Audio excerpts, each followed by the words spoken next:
హల్లెలూయా. అందరూ చెప్పండి హల్లెలూయా, హల్లెలూయా. దేవుని పరిశుద్ధ నామమునకు మహిమ కలుగును గాక.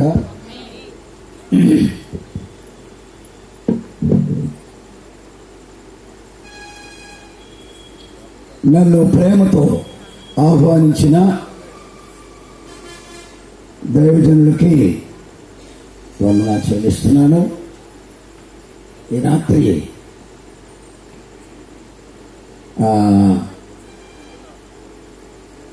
నన్ను ఈ ప్రాంతానికి పరిచయం చేసినటువంటి మా ప్రియులైన వారికి కూడా వందనాలు చెల్లిస్తున్నాను.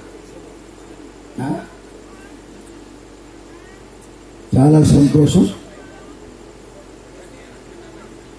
పరిశుద్ధ గ్రంథముల నుండి దేవుని వాక్యము మనము ధ్యానం చేద్దాం.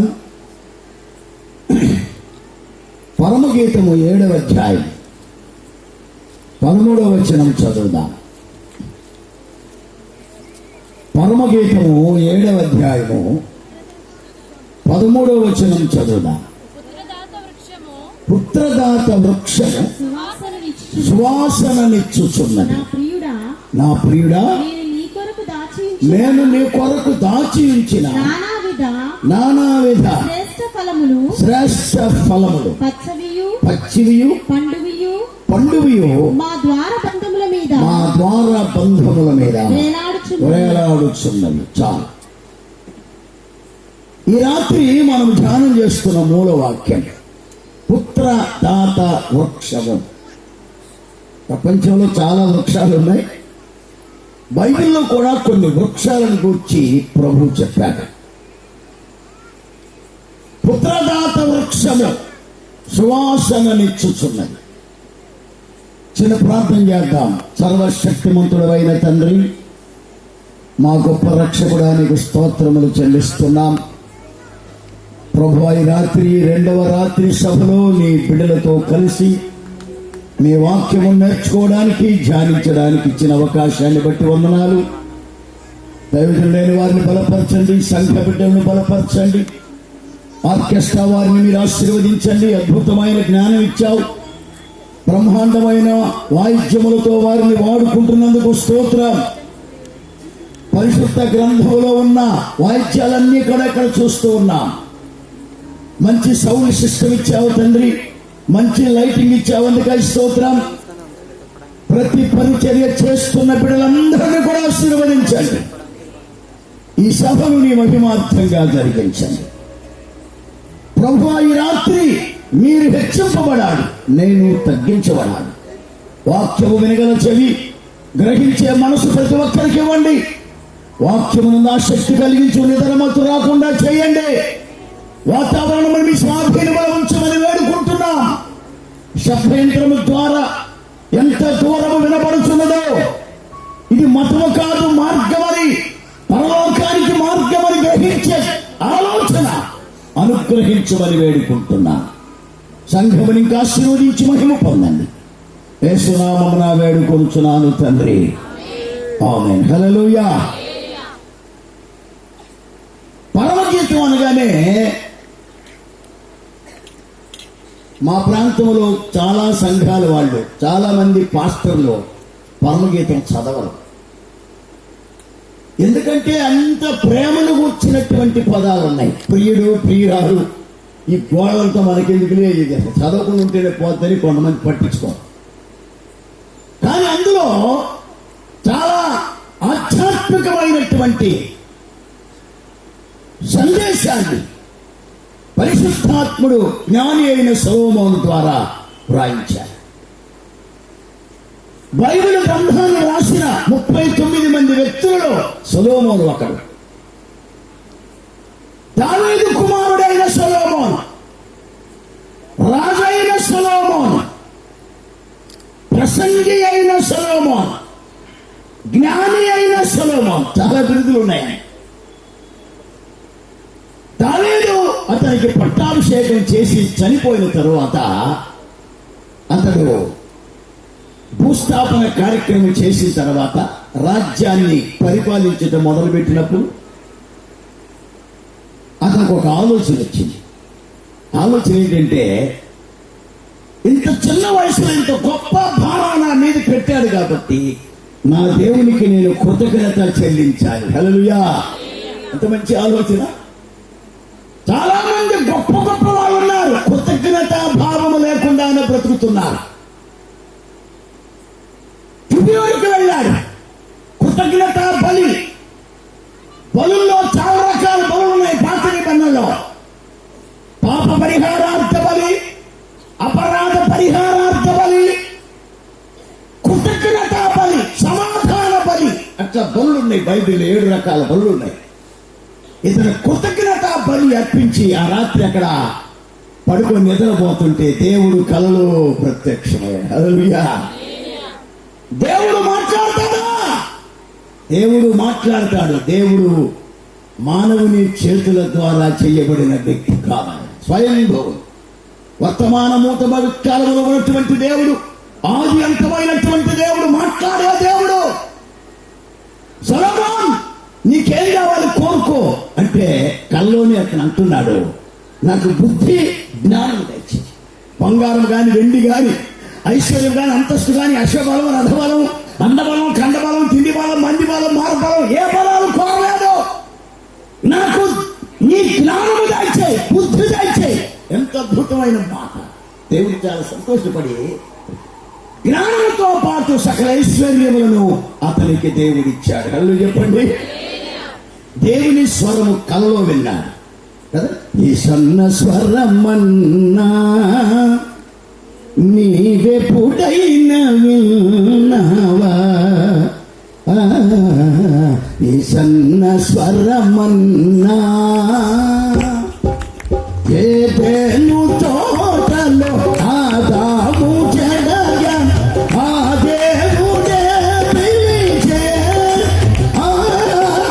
ఏదేను ఆదాము జడగా ఆ దేవుడే పిలిచే. ఆదాము ఎదుటను అరుగా కదాగిన అటులానే నీవును సాగేదావా. ఈ సన్న స్వరమన్నా నీవెప్పుడైనా విన్నావా? ఈ సన్న స్వరమన్నా. రాజ్య పరిపాలన కొనసాగించాలి.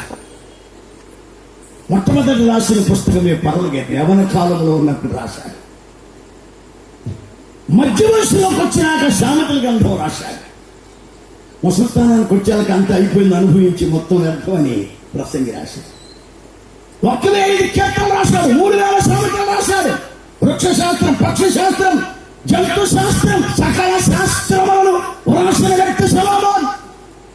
అంటే నేచురల్ సైన్స్, ఫిజికల్ సైన్స్. ప్రపంచానికి ఎడ్యుకేషన్ ఇచ్చింది బైబిలే. ఇప్పుడు నువ్వు చదివే బీటెక్, ఎంటెక్, హైటెక్, టెక్లో ఇందులో నుంచి వచ్చినాయి. ప్రపంచానికి లా, చట్టాన్ని ఇచ్చింది బైబిలే. ప్రపంచానికి రాజకీయాలు నేర్పించింది బైబిలే. రాజ్యాలు మనయే, రాజకీయాలు మనయే, రాజులు మనవారే, సమస్తము మనదే. అప్పుడు రాజకీయం, నీతి రాజకీయం. ఇప్పుడు రాజకీయం అది నీతి, ఇది రోత. రోత ఓత చాలా ఉంది. అవి మాట జ్ఞానంతో నిండిన సొలొమోను రాస్తున్న పుస్తకం. 8 అధ్యాయాలు ఉన్నాయి. ఈ 8 అధ్యాయాల మూలవాక్య ప్రేమ. ఇందులో ప్రియుడు అనే మాట ఉంది. యేసుక్రీస్తు వారికి సాదృశ్యం. యేసుక్రీస్తు వృక్షములకు పోల్చబడ్డాడు, పర్వతములకు పోల్చబడ్డాడు, పట్టణములకు పోల్చబడ్డాడు. యేసుక్రీస్తుకు సాదృశ్యమైనటువంటివి చాలా మంది పరిశుద్ధ గ్రంథంలో. 287 బిరుదులు కలిగినటువంటి వాడు యేసు ప్రభు. అన్ని బిరుదులు కలిగిన వాడు ప్రపంచంలో ఎవడు లేడు. యేసుక్రీస్తు ఉన్నతమైనటువంటి వాడు, సర్వశక్తి కలిగినటువంటి దేవుడు. ఆయన వర్తమాన భూత భవిష్యత్ కాలంలో ఉన్నవాడు. కేవలం కొత్త నిబంధనకు పరిమితి చెందిన వ్యక్తి కాదు. గడిచిపోయిన కాలంలో, జరుగుతున్న కాలం, జరగబోయే కాలంలో ప్రభు అయిన యేసుక్రీస్తు వాక్యములు గమనించినట్లయితే యెరూషలేము కుమార్తెలు ఉన్నారు. ఇందులో యెరూషలేము కుమార్తెలు అంటే ఏమి అచ్చంగా కలిపి లేకుండా నామకార్థ క్రైస్తవులు. నామకార్థ క్రైస్తవులు ఎలా ఉంటారో చెప్తాను. నామకార్థ క్రైస్తవులు ఎలా ఉంటారంటే పాలకూర, పెరుగు తోటకూర, నేతి బీరకాయ. పాలకూరలో పాలు ఉండవు, పెరుగు తోటకూరలో పెరుగు ఉండదు, నేతి బీరకాయలో నెయ్యి ఉండదు. క్రైస్తవులకి యేసుకి సంబంధమే లేదు. వీళ్ళకి పండగ తెలుసు. క్రిస్మస్ పండగ, జనవరి పండగ, ఈస్టర్ పండగ, గుడ్ ఫ్రైడే పండగ. 40 రోజులు సారా 40 రోజులు అవుతాడు దండేసి మాలేసి. వీడి భక్తి అలాంటిదన్న. దేవుడి వాక్యములు గమనిస్తారు. నామకార్థ క్రైస్తవులు, పేరుకు మాత్రమే క్రైస్తవులు. పేరుకు మాత్రమే క్రైస్తవుడా అవన్నీ ప్రభువాక్యమునకు లోబడకుండా. పేరుకు మాత్రమే క్రైస్తవుడా అవన్నీ ప్రభువాక్యమునకు లోబడకుండా. కుక్కలు పేరు పాముల చేత కనిపించుకొని వస్తున్నావా? కష్టాలొచ్చినప్పుడే కాదు ప్రార్థన, అన్ని ఇష్టాలొచ్చినప్పుడే కాదు ప్రార్థన, నీకు నష్టాలొచ్చినప్పుడే కాదు ప్రార్థన. మారు మనసు పొందకుండా మాయ మాటలు చెబుతుంటారు. మారు మనసు పొందకుండా మాయ మాటలు చెబుతుంటారు. ఆ దేవుడికని ఈ దేవుడికని నొక్కి నొక్కి మొదలైపోయి నామకార్థ క్రైస్తవులు. తర్వాత ప్రియురాలు అంటే సంఘమునకు సాక్షి. ఇందులో ప్రేమను సూచించే పదాలు చాలా. ప్రాణేశ్వరి అని పిలిచాడు. ఇది ప్రేమకు సాక్షి. ప్రాణేశ్వరి అంటే అర్థం ఏంటంటే దేవుడు తన ప్రాణాన్ని దానముగా ఇచ్చి రక్షించుకున్న సంఘం కనుక ప్రాణేశ్వరి. నా సఖి, నా ప్రియురాల, ఇవన్నీ ముద్దు పేర్లే. నా పావురమా, పావురాన్ని పోల్చాడు సంఘాన్నే. పావురానికి పోల్చాడు నిష్కలంకమైనటువంటి సంఘము. అందువల్ల ప్రియులారా, ఈ రాత్రి మనం గమనిస్తే ఈయనే ప్రభు అయినటువంటి యేసుక్రీస్తుని పుత్రదాత వృక్షానికి పోల్చింది. అంశంలోకి వస్తాను. పుత్రదాత వృక్షం సువాసననిచ్చు. జల్దన వృక్షము, కర్పూర వృక్షము, లెబానోను వృక్షము, దేవదారు వృక్షము, గంధవర్గ వృక్షములు, పుత్రదాత వృక్షం, జీవ వృక్షము. ఏదేందో జీవ వృక్షము, మంచి చెడ్డలు తెలివినిచ్చే వృక్షము. ఈ రోజు మనం గమనిస్తే ప్రభు అయిన యేసుక్రీస్తు జీవ వృక్షము, ప్రభు అయిన యేసుక్రీస్తు జంగల వృక్షము, ప్రభు అయిన యేసుక్రీస్తు కర్పూర వృక్షము, ప్రభు అయిన యేసుక్రీస్తు పుత్రదాత వృక్షము, ప్రభు అయిన యేసుక్రీస్తు గంధవర్గ వృక్షముల సమ్మేళనం. సమ్మేళనం అంటే జాజి, జాపత్రి, చెక్క, లవంగ, దాచి చెక్క, మొగ్గ, నిమ్మగడ్డి, లవంగి పట్ట, సుగంధ ద్రవ్యముల దినుసుల సమ్మేళనం. అదే పరిమళ తైలం, పరిశుద్ధాత్మకు సార్. అల్లు చెప్పండి హల్లెలూయా. ఈ రాత్రి వేళ మనం గమనించినట్లయితే పుత్రదాత వృక్షం మామూలుగానే చెట్టు ఉంది భూమి మీద. ఆదికాండం 30:14 చదవనక్కర్లేదు, ఇద్దరు చదువుకోండి. గోధుమ పంట కాలంలో రూబేను పొలంలోనికి వెళ్ళి పుత్రదాత వృక్షపు పండ్లు చూచి వాటిని కోసుకొని తెచ్చి తన తల్లి అయిన లేయాకిచ్చారు. రాహేలుకి వార్త తెలిసింది. వెళ్ళిపోయాక నీకు ఆల్రెడీ సంతానం ఉంది కదా, నాకు బిడ్డలు లేరు కదా, నీ కుమారుడు తెచ్చిన పుత్రదాత వృక్ష పళ్ళు నాకి కొన్ని నాకేమంటే నా భర్తను తీసుకుంది కాకుండా నా కుమారుని పుత్రదాత వృక్షములు కూడా నీకు కావాలి. ఏమనుకోవాలి. రాహేలు శపించింది. అక్కడనే తర్వాత సాధారణంగా భూమి మీద పుత్రదాత వృక్షపు పండ్లు ఉన్నాయి, చెట్టు ఉంది. కానీ ఇందులో మనం గమనిస్తే పుత్ర అంటే కుమారుడు, యేసుక్రీస్తు వారికి సాదృశ్యం. దాత అంటే తండ్రి అయిన దేవుడు, కుమారుడు క్రీస్తు వారికి సాదృశ్యం. వృక్షము యేసుక్రీస్తు వారికి సాదృశ్యం. పుత్ర దాత అంటే 2000 సంవత్సరాల క్రితం పరలోకంలో ఉన్నటువంటి దాత. దాత అంటే దేవుడే. దేవుడు గొప్ప దాత. దాతలు చాలా మంది ఉన్నారు ప్రపంచంలో. అన్నదానం, భూదానం, గోదానం, వస్త్రదానం, సత్రదానం, పుత్రదానం, సలదానం, పొలదానం, గృహదానం, కన్యాదానం. ఎంతో మంది దాతలు, ధర్మదాతలు, సత్రదాతలు, పొలదాతలు, గృహదాతలు, స్థలదాతలు, కన్యాదాతలు చాలా మంది ఉన్నారు. కానీ ప్రాణదాత యేసు ఒక్కడే దాత. ఈ దాత ఇచ్చిన ఆ ధర్మమే, ఈ దాత ఇచ్చినటువంటి ఆ దానమే ఈ రోజున ప్రపంచమంతా కూడా విరజిమ్ము పడతా ఉంది. హల్లెలూయా. హల్లెలూయా. పుత్రదాత ఈ తాత ఏం చేశాడు? 2000 సంవత్సరాల క్రితం తండ్రి అయిన దేవుడు తన కుమారుణ్ణి ప్రపంచానికి దానంగా ఇచ్చాడు. ఫ్రీ గిఫ్ట్, రక్షణ ఉచితం అన్నాడు. తాతయ్య అయిన దేవుడు కుమారుణ్ణి దానంగా ఇచ్చాడు ప్రపంచానికి. ఆయన ఏం చేశాడు చూద్దాం. 42వ కీర్తన 8వ వచనం చదువు.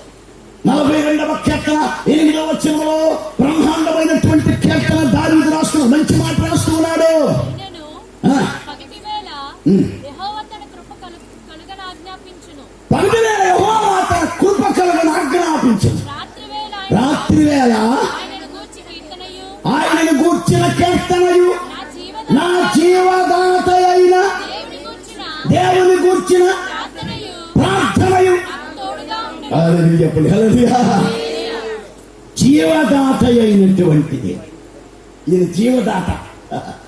జీవదాత, నీటి దాత. రోమపత్రిక 5వ అధ్యాయం 17-18 వచనాల్లో 2 రకాల పాయింట్లు రాశాడు. నీటి దాత, కృపాదానం. నీటి దానం, కృపాదానం. జీవదాత, నీటి దాత, కృపాదాత. కృపని దానంగా ఇచ్చాడు, నీటిని దానముగా ఇచ్చాడు, జీవమును దానముగా ఇచ్చాడు అని చెప్పండి. అందుకని జీవదాత, ప్రాణప్రియుడు. ప్రపంచంలో ఎంతో మంది దాతలు ఉన్నారు. జీవదాత ఏం చేశాడు తెలుసా? ఆయన తన ప్రాణాన్ని మనకు దానంగా ఇచ్చాడు. జీవదాత చేసినటువంటి పని ఏమిటంటే, దేవుని వాక్యముల పోషణ పౌలు కొరింథీ సంఘానికి రాస్తుంటున్నాడు. ఆదామునందు అందరూ చచ్చిపోయారు, అయితే కడపటి ఆదామైన యేసు క్రీస్తునందు అందరూ బ్రతికించబడ్డారు. కారణం ఏంటంటే, జీవదాత అయినటువంటి దేవుడు తన ప్రాణాన్ని మనకి దానంగా ఇచ్చాడు. దీని భావన ఏంటంటే, ఆదాము పాపం అందరినీ చంపేసింది, యేసయ్య జీవదానము చచ్చిపోయిన వాళ్ళందరినీ బ్రతికించింది. అదే రీబర్త్, కొత్త జన్మ.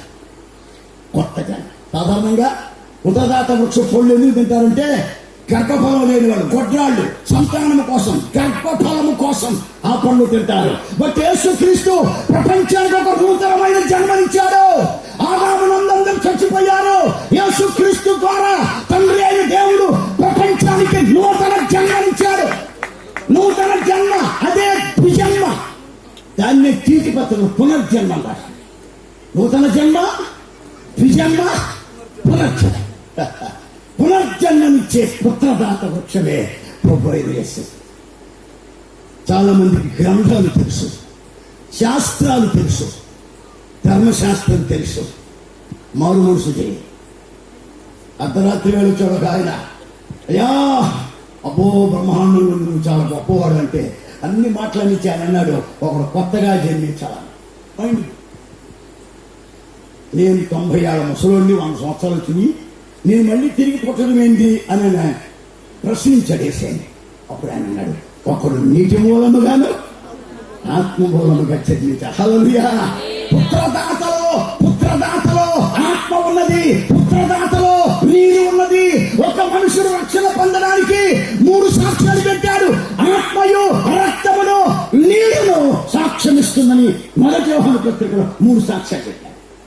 ఈ రోజున పుత్రదాత యొక్క దానము ద్వారా ప్రాణదానం చేశాడు, జీవదానం చేశాడు, మరణాన్ని ఎదిరించాడు. ప్రపంచాన్ని చంపిన మరణాన్ని చంపి చచ్చిపోవాలందరినీ బతికించాడు. హల్లెలూయా.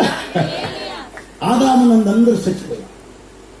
మిస్టరీ ఏంటంటే, ప్రపంచాన్ని గడగడలాడిస్తున్న మరణాన్ని ఉనికించాడు యేసయ్య. దేవుడు సాతాను ముళ్ళు తీసుకొచ్చాడు. ముళ్ళు, దాని పేరు పాపం అనే ముళ్ళు. అందుకని పౌలు అంటాడు, మరణమా నీ ముళ్ళు ఎక్కడ అంటే, పాపమునకున్న బలము ధర్మశాస్త్రం, పాపపు ముళ్ళు మరణం. పాపం అనే దాన్ని ముళ్ళుకు పోల్చాడు. బైబిల్ గమనించండి, మానవుడు చచ్చిపోవాలని దేవుడు చేయలేదు. యుగాయుగులు దేవునితో సంతోషించాలని చేశాడు. భూమి పవిత్రంగా ఉంది. పక్షులు, వృక్షములు, పశువులు, కగచరములు, జలచరములు, పశుపక్షాలు, ప్రాకు పురుగులు, జలరాశులు, జీవరాశులు, సముద్రాలు, నదులు, ఆకాశం, భూమి 7 ఖండాలు పరిశుద్ధమై. ఎక్కడ పాపం? ముడతొక్కలు, గచ్చపదలు, నాగజముడు, నల్లేరు, పల్లేరు, గోత్రాకాశ, బుట్టపరుసర, బొమ్మ జంతులు, రేగి కంప, జోరేగ చూసర, నాగజముడు, బ్రహ్మాండని చెట్లు, పిచ్చి కంప భూమి మీద లేదు. బట్ ఏ దినమున ఆదాము తప్పు చేశాడు. దేవుడు అంటున్నాడు, నీ నిమిత్తము నేల, మనిషి చచ్చిపోయాడు, నేల శపించబడింది. ప్రపంచమే పాప ప్రపంచం, 7 ఖండాలు పాపిష్టి ప్రపంచం. ఇప్పుడు చచ్చిపోయిన అందరిని బ్రతికించాలి కాబట్టి దేవుడే పెద్ద మనసు చేసుకుని తన కుమారుని దానంగా ఇచ్చాడు. యేసుక్రీస్తు శిలువలో బలైపోయి, నిన్నే మొన్న గుడ్ ఫ్రైడే, నిన్నేమో ఈస్టర్, కానీ మన వాళ్ళు ఏటా తొట్లు పెట్టి వాళ్ళపాటు పడుతున్నారు. సంవత్సరం శివుడికి ఎక్కినారు, నాటకాలు వేస్తున్నారు, ఏడాది సమాధులు పెడుతున్నారు, వాళ్ళే నేర్పుతున్నారు పునరుత్థానం. ఎప్పుడు అయిపోయింది. ఇవి కొన్ని అద్భుతాలు మాటికి చాలా అద్భుతాలు అనేవి జీవితంలో ఒక్కసారే జరిగితే అద్భుతం అంట. ఒక మనిషి జీవితంలో ఒక అద్భుతం జరిగితే అతను లైఫ్ లాంగ్ దేవునికి సాక్షిగా ఉంటాడు. అతన్ని రోజు అద్భుతం జరగాల్సిన అవసరం. ఉదాహరణకి ఎర్ర సముద్రం చీల్చాడు, రోజు చేయలేదు, దట్ ఈస్ ద మిరకల్, అది అద్భుతం. కొండల నుంచి వచ్చింది, రోజు రావు, అది అద్భుతం. మన్నా కురిపించాడు, అది అద్భుతం. మారాన్ని మధురంగా మార్చాడు, అది అద్భుతం. దేవుని వాక్యం గమనిస్తే ఏలియా చేశాడు, ఎలీషా చేశాడు, మోషే చేశాడు, అద్భుతాలు చేసిన ప్రవక్తలు ఉన్నారు. బట్ యేసు ప్రభు చేసిన అద్భుతాలు వర్తమాన భూత భవిష్యత్ కాలంలో ఎవరూ చేయలేదు. అది చేసిన ఆయన గొప్ప అద్భుతం ఏంటంటే తన ప్రాణాన్ని దానంగా ఆఖరి బొట్టు వరకు శిలువలో దాత పుత్రత. ఆ దాత ప్రాణం పెట్టాడు, శిలువలో 7 మాటలు పలికాడు, పెద్దగా కేక వేశాడు, దాహమని చెప్పాడు, బిక్కరగా కేక వేశాడు. యేసు శిలువ వేయబడిన కారణం ఏంటి? శిలువకు శత్రువులు ఈ రోజున చాలా మంది ఉన్నారు. యేసు ప్రభు చచ్చిపోలేదు, శిలువ వేయబోయేటప్పటికి ఇంకోళ్ళు పెట్టి పారిపోయి చెప్పి తప్పుడు వ్యాఖ్యానం చేసేవాళ్ళు ఎంతో మంది ఉన్నారు. శిలువ లేకపోతే ప్రపంచానికి విలువ లేదు. యేసు మరణించకపోతే మరణించిన వాడికి జీవించే అవకాశం లేదు. యేసు క్రీస్తు మరణపు ముందు వెరగొట్టకపోతే ఈనాడు ప్రపంచంలో 7 ఖండాల మనుషులంతా నరకానికి, అగ్నిగుండానికి వెళ్ళవలసిన పరిస్థితి ఏర్పడేది. అయితే ఆ గొప్ప దాత మనకి దానంగా ప్రభునిచ్చాడు. ఆయన శిలువలో వేలాడి చాలా గొప్ప త్యాగం చేశారు. దేవుని వాక్యం గమనిస్తే ఆయన శిలువను మోశారు. శిలువ అంటే అందరికీ తెలుసు, కానీ కొత్త మాట. శిలువ ఇంగ్లీష్లో ఏమిటో చెప్పండి? క్రాస్. తెలుగు అర్థం చెప్పి అర్థం లేదు. 18 రకాల అర్థాలు రాశాడు నిఘంటువులో, కామెంట్. క్రాస్ అనేదానికి అర్థం రాశాడు. క్రాస్ అంటే ముందు పోతున్న వ్యక్తిని తొలగేయటం, క్రాస్ చేయటం, అడ్డం జరగటం, ఎదురు జరగటం, వద్దన్న దాన్ని చేయటం, కాదన్న దాన్ని చేయటం, అవునంటే రాంగ్ అంటాం, తిరుగుబాటు చేయటం, అతిక్రమించటం. That is the cross. అంటే దీని అర్థం ఏదేలోని క్రాస్ ఏర్పడింది, అడ్డం తిరిగాడు ఆదాము. ఆ క్రాస్ 4000 సంవత్సరాలు ప్రపంచం మొత్తాన్ని చంపేసింది. ప్రతి మనుషులు పాపము చేత చనిపోయాడు. పాపానికి భేదం లేదండి. ధనానికి భేదం ఉంది, వస్త్రానికి భేదం ఉంది, విద్యకు భేదం ఉంది, ఆహారానికి భేదం ఉంది, మతానికి భేదం ఉంది, కులానికి భేదం ఉంది, గృహానికి భేదం ఉంది, ప్రపంచం అన్నిటికీ భేదం ఉంది. దేనికి కూడా ఏ భేదం లేనటువంటి ఒక్కటే పాపమే.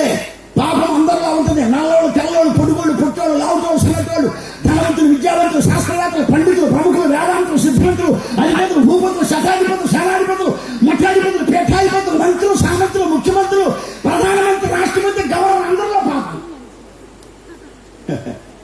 మనిషిలో 287 పాపలను అన్ని రాసి పెట్టాను. పాపం అనేది బ్లడ్ లో ఉంటుంది, రక్తంలో ఉంటుంది.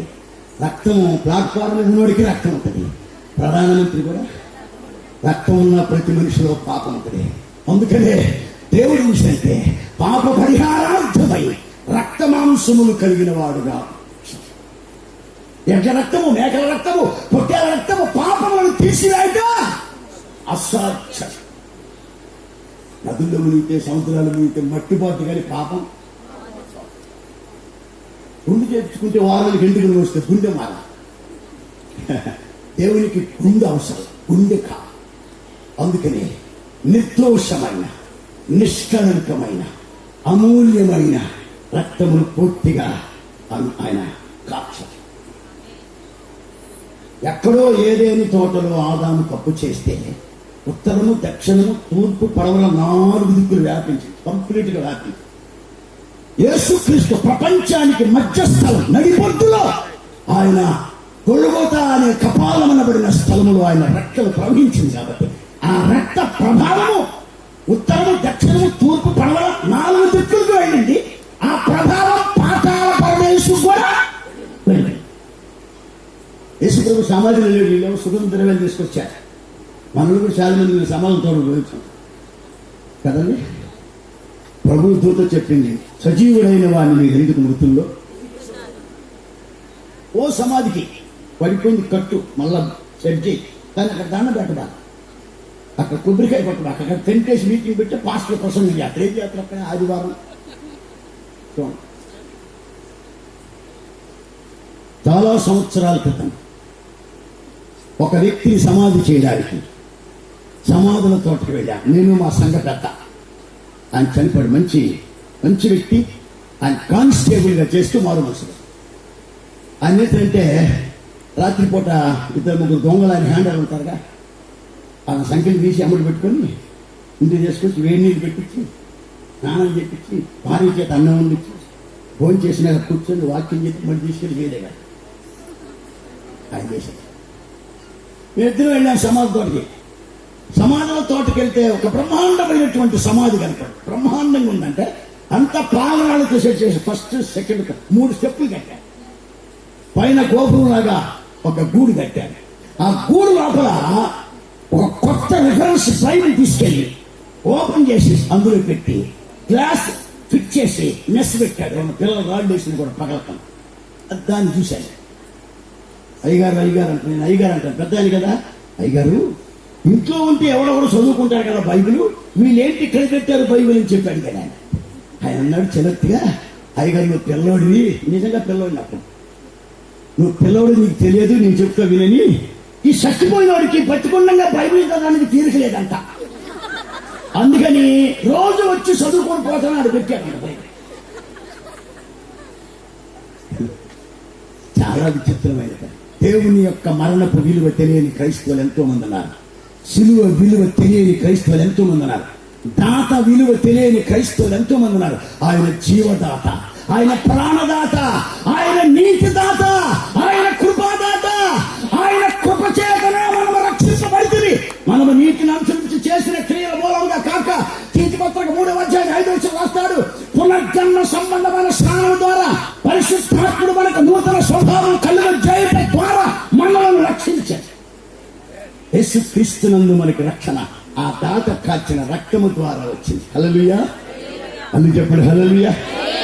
సిలువలో ఆయన కాచిన రక్తం ప్రపంచం మొత్తం వ్యాపించింది. ఇంకొక విషయం చెప్తాను. ఏ రోజున ఏదేని తోటలో మొదలైనటువంటి పాపము గొల్గొతా కొండ మీద పాపాన్ని చంపేశాడు. పాపం చచ్చిపోయింది ఎప్పుడో. నువ్వు కావాలని తప్పు చేస్తే తప్ప లేదు, దానికి జీవించే అవకాశం లేదు. పాపాన్ని చంపేశాడు. పాపానికి ఆధారమైన మరణాన్ని చంపేశాడు. మరణానికి ఆధారమైన ముళ్ళుని విరగొట్టేశాడు. 3 పనులు చేశాడు. యేసుక్రీస్తు ఉదయకాలం 9 గంటలు మొదలుకొని మధ్యాహ్నం 3 గంటల వరకు సిలువలో వేలాడు. పెద్దగా కేకలేశాడు. యేసు ప్రభు సిలువ మరణం ప్రపంచానికి పునర్జన్మ, పునర్జీవం. హల్లెలూయా. దాహమని అడిగింది ప్రేమ, చేదు దాహమిచ్చింది లోకం. దాహమని అడిగింది ప్రేమ, చేదు దాహమిచ్చింది లోకం. గేలి చేసినారా, పరిహాసమాడినారా, గేలి చేసినారా, పరిహాసమాడినారా, నోరు తెరువలేదాయ ప్రేమ, కథలు పలుకలేదాయ ప్రేమ, నోరు తెరువలేదాయ ప్రేమ, కథలు పలుకలేదాయ ప్రేమ. ఇది ఎవరి కోసమా?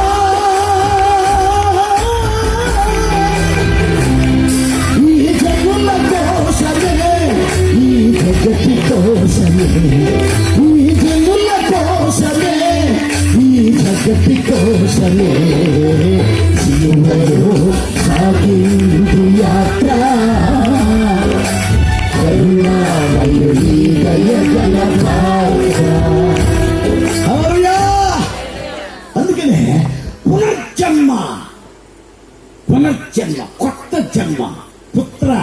పుత్రదాత వృక్షం. దాని మొదటి అనుభవం ఏంటంటే మనిషికి ఫలించేటువంటి అనుభవం.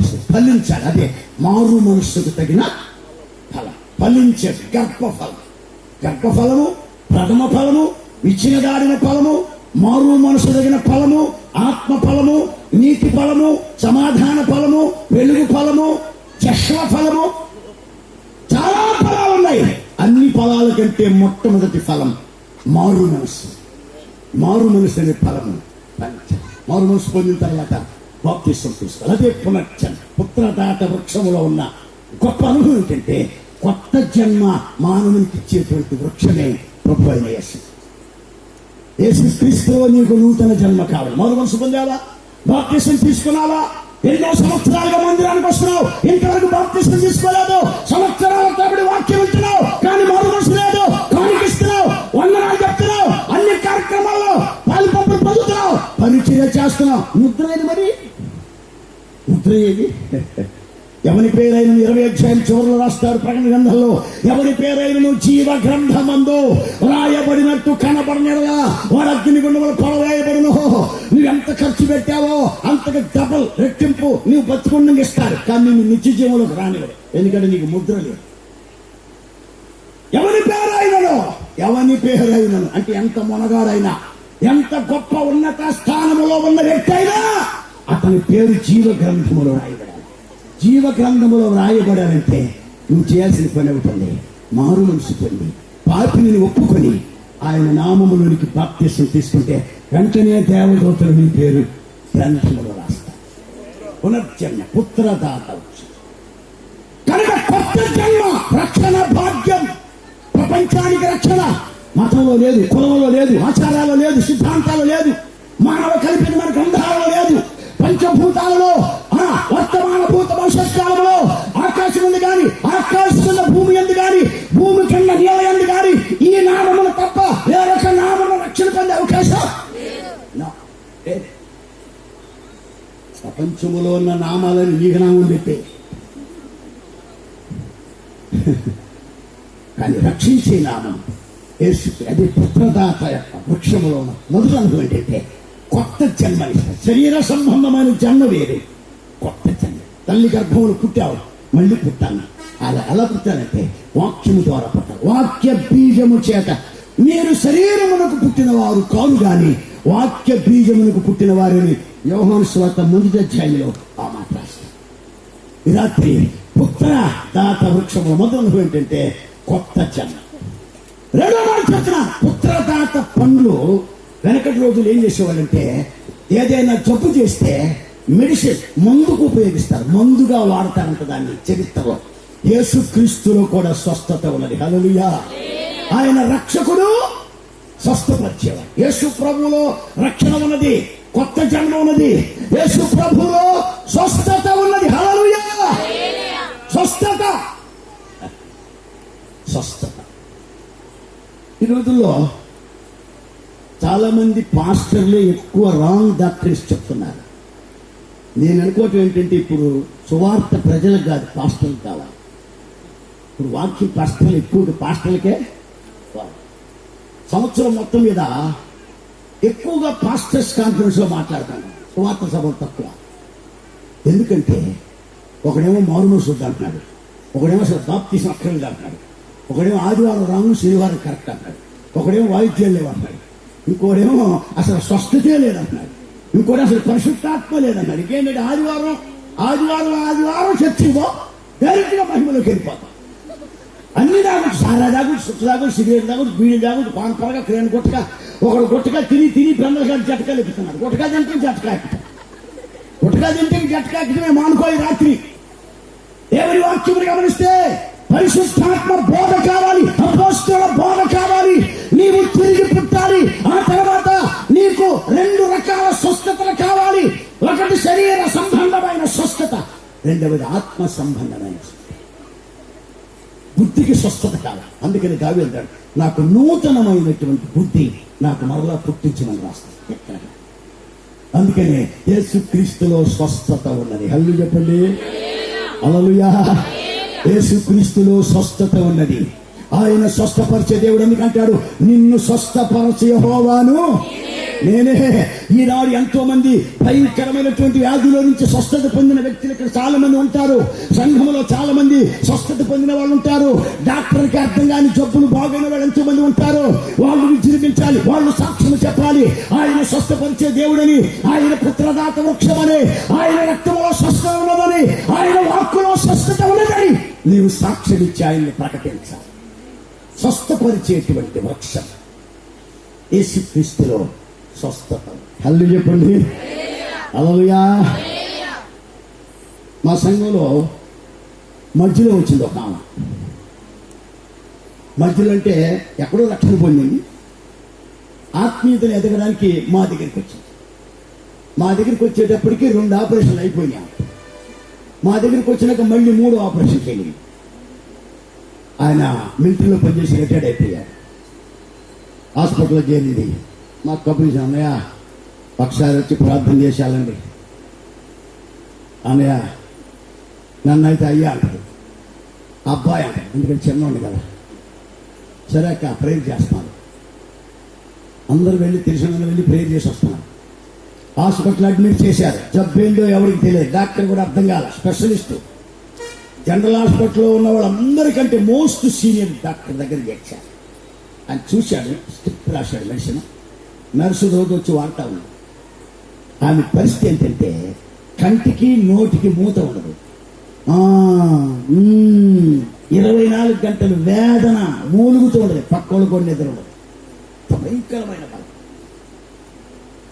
మేము వెళ్ళి ఒకసారి దర్శించాం, ప్రార్థన చేసి ఇంటికి వచ్చాం. ఒక 2-3 రోజుల తర్వాత తెల్లవారుజామున 4-3 గంటల ప్రాంతంలో ఒక తెల్లని వస్త్రాలు వేసుకున్న వ్యక్తి వచ్చి బెడ్ దగ్గర తల దగ్గర నిలబడ్డాడు. పిలుస్తున్నాడు, పేరు పెట్టి, సుగుణమ్మా నీ పేరు తెలుసు, నీ ఊరు తెలుసు, నీ చరిత్ర అంతా తెలుసాను కదా. ఈరోజు కూడా ఊరు పేరు చరిత్ర చెప్పే ప్రవక్త ఇంకా ఉన్నారు మన సంఘాలు. అల్లు చెప్పండి. మా పాస్టర్ మా ఊరు చెప్పింది, పేరు చెప్పింది, మొత్తం చరిత్ర చెప్పింది. చోట ప్రియులారా, సుగుణమ్మా ఏందయ్యా డాక్టర్ వచ్చాడు అనుకుంటున్నాను, బాధగా ఉందా? అవునే, ఇప్పటి నుంచి నీకు బాధ ఉండదు అని చెప్పారు. చెప్పిన తర్వాత సరేలే ఈ కేసీట్ ఎక్కడ, కేసీట్ అంటే డాక్టర్ రాసిన పుస్తకం తలకంట వినిపించింది. ఆయన తీసి ఆమె బాడీలో ఉన్న, ఆమె ఒంట్లో ఉన్న జబ్బును ఆ పుస్తకంలో రాశాడు. అని చెప్పండి. హల్లెలూయా. రాసి అక్కడ పెట్టి వెళ్ళిపోయాడు. ఆ మూలుగు తగ్గిపోయింది ఆ దర్శనం వచ్చిన తర్వాత. తెల్లవారు 4 గంటలంటే ఆమె నిద్రలో లేదు, మగతలో ఉంది. వెలుగుతూ ఉంది కానీ మగతలో ఉంది. ఏం జరుగుతుందో తెలియదు ఆమెకి. మార్నింగ్ 7 గంటలకి డాక్టర్స్ రౌండ్స్కి వచ్చాడు. సుగుణమని చూడగానే ముఖం కళగా ఉంది. ఆయన అడుగుతున్నాడు, సుగుణమా రాత్రి మీద నీ ముఖం కళగా ఉంది, ఇప్పుడు ఎట్లా ఉందంటే బాధ లేదయ్యా, బాగుంది అన్న. ఈ పుస్తకం మీద అడిగాడు, తలకని చూపించింది. అది తీస్తే అందులో కొన్ని రాతలు రాసి ఉన్నాయి. డాక్టర్ ఆశ్చర్యపోయాడు, సుగుణమా నాకంటే ముందు ఎవరైనా డాక్టర్ వచ్చారా? లేదా, ఎవరు రాలేదయ్యా. మీరు ఎవరు రాశారు? ఏమో తెలియదయ్యా. వెంటనే గుర్తు చేసుకొని, అయ్యా తెల్లవారుజాము 4 గంటలప్పుడు నేను బాగా బాధలో ఉన్నాను. ఒక తెల్లని వస్త్రాలు వేసుకున్న మనిషి హాస్పిటల్లోకి నా తలకాడ నిలబడ్డాడు. దాన్ని పేరు పెట్టి పిలిచారు, సుగుణమ్మ. ఏందయ్యా అని. బాధగా ఉందని అడిగాడు. అవునని చెప్పాను. ఇక నుంచి బాధ ఉన్నది అన్నాడు. వెంటనే తగ్గిపోయింది. అయ్యా ఆయనే ఈ పుస్తకం లేదా రాత రాసి అది చదవగానే ఆమె జబ్బు అందులో రాశాడు డాక్టర్ గారు. హల్లెలూయా. కాన్ఫరెన్స్ పెట్టాడు. కాన్ఫరెన్స్ హాల్ ఉంది హాస్పిటల్లో. డాక్టర్ అందరూ వచ్చారు. ఇది ఎవరైనా రాసిన అందరూ అడిగాడు. మాకంటే నువ్వు సీనియర్ కదా, మేము నీ హాల్లోకి వచ్చి రాయడం ఏంటి, మేము ఎవరు రాయలేదని చెప్పారు. దాన్ని బట్టి మెడిసిన్ వాడితే 1 వారం రోజుల్లో బాగయ్యి నడిచి ఇంటికి వచ్చేసి, నిన్ను స్వస్థపరచే యెహోవాను నేనే. యేసుక్రీస్తులో స్వస్థత ఉన్నది. నీవు నమ్మితే దేవుని మహిమని, విమర్శిస్తే జబ్బు ఎక్కువై పోదు. విమర్శిస్తే జబ్బు డబల్ అయితే, డబ్బులు డబల్ అయితే. విశ్వసిస్తే రూపాయి ఖర్చు లేకుండా స్వస్థత పంచబడి ఇంటికి వెళ్ళిపోతావు. హల్లెలూయా. యేసుక్రీస్తులో రక్షణ ఉన్నది, యేసుక్రీస్తులో స్వస్థత ఉన్నది. చాలా ఉన్నాయి. ఈ టైం నేను ముందుకు వెళ్ళిపోతున్నా. 3వ పాయింట్, యేసుక్రీస్తులో ఉన్న 3వ అనుభవం. పుత్రదాత వృక్షపు పండ్లు దేనికి ఉపయోగిస్తారంటే అట్రాక్షన్, ఒక వ్యక్తిని ఆకర్షించడానికి. మరులు మందుకు ఉపయోగిస్తారు. మరులు మందు పెట్టి కొంపలు ముంచిన వాళ్ళు ఎంతో మంది ఉన్నారు. కుటుంబాలు నాశనం చేసిన వాళ్ళు ఎంతో మంది ఉన్నారు. ఎదుటి వ్యక్తిని ఆకర్షించడానికి మందు కలిపి దానిలో పెట్టేస్తే ఆ మనిషి వెనకాలబడి వచ్చేస్తే ఈ రోజున చాలా మంది మాయమంత్రాలతోటి కుటుంబాలు పతనం చేసి, మనుషుల్ని పతనం చేసి, డబ్బును ఆశించి, వెండిని ఆశించి, బంగారం ఆశించి, ఆస్తిపాస్తులు ఆశించి కుటుంబాలను, సంఘాన్ని విచ్ఛిన్నం చేసిన వ్యక్తులు చాలా మంది ఉన్నారు. బట్ యేసుక్రీస్తులో ఉన్న పవర్ ఏంటంటే ఆయన మనుషులందరినీ తన దగ్గరికి. యోహాను సువార్త 12 అధ్యాయం చదవగలరా? యోహాను సువార్త 12:32 అనుకుంటా. నేను ఆకాశ మండలం మనకు ఎక్కబడినప్పుడు అందరిని నా యొద్దకు ఆకర్షించాను.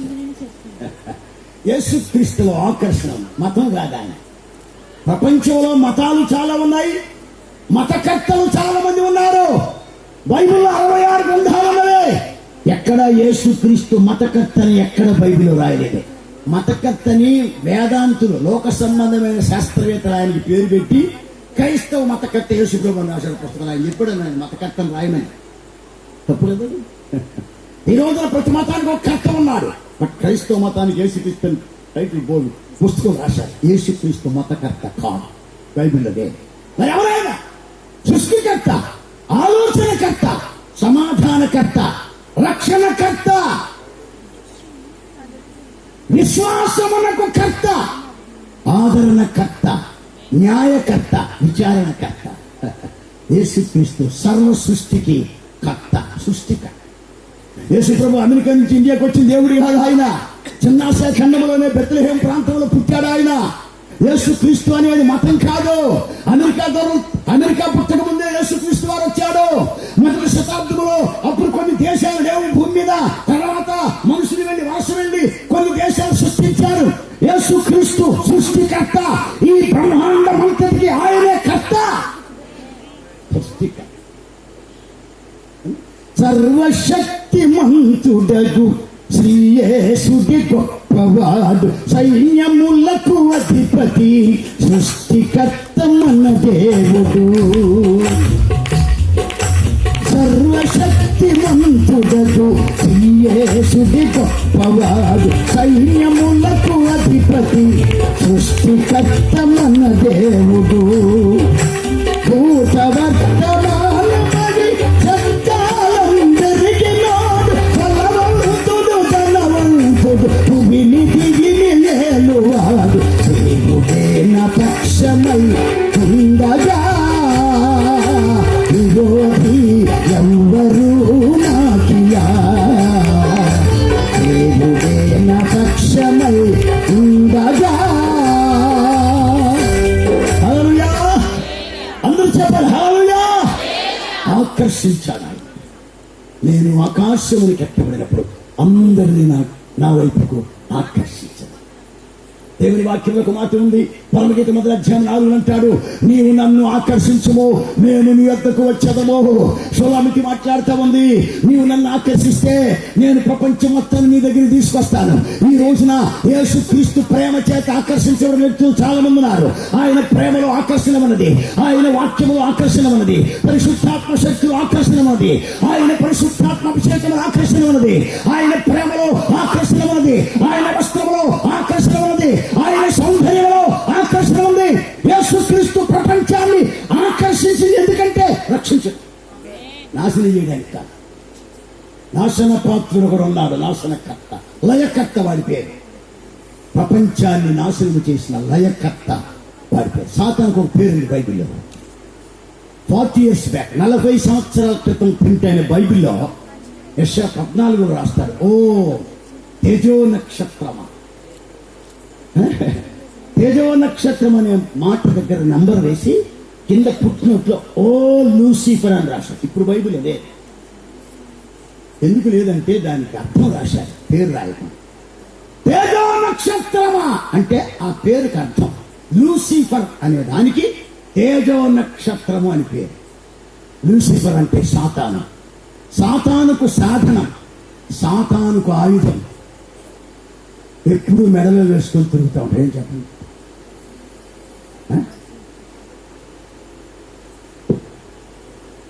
వాడు సైతాన్.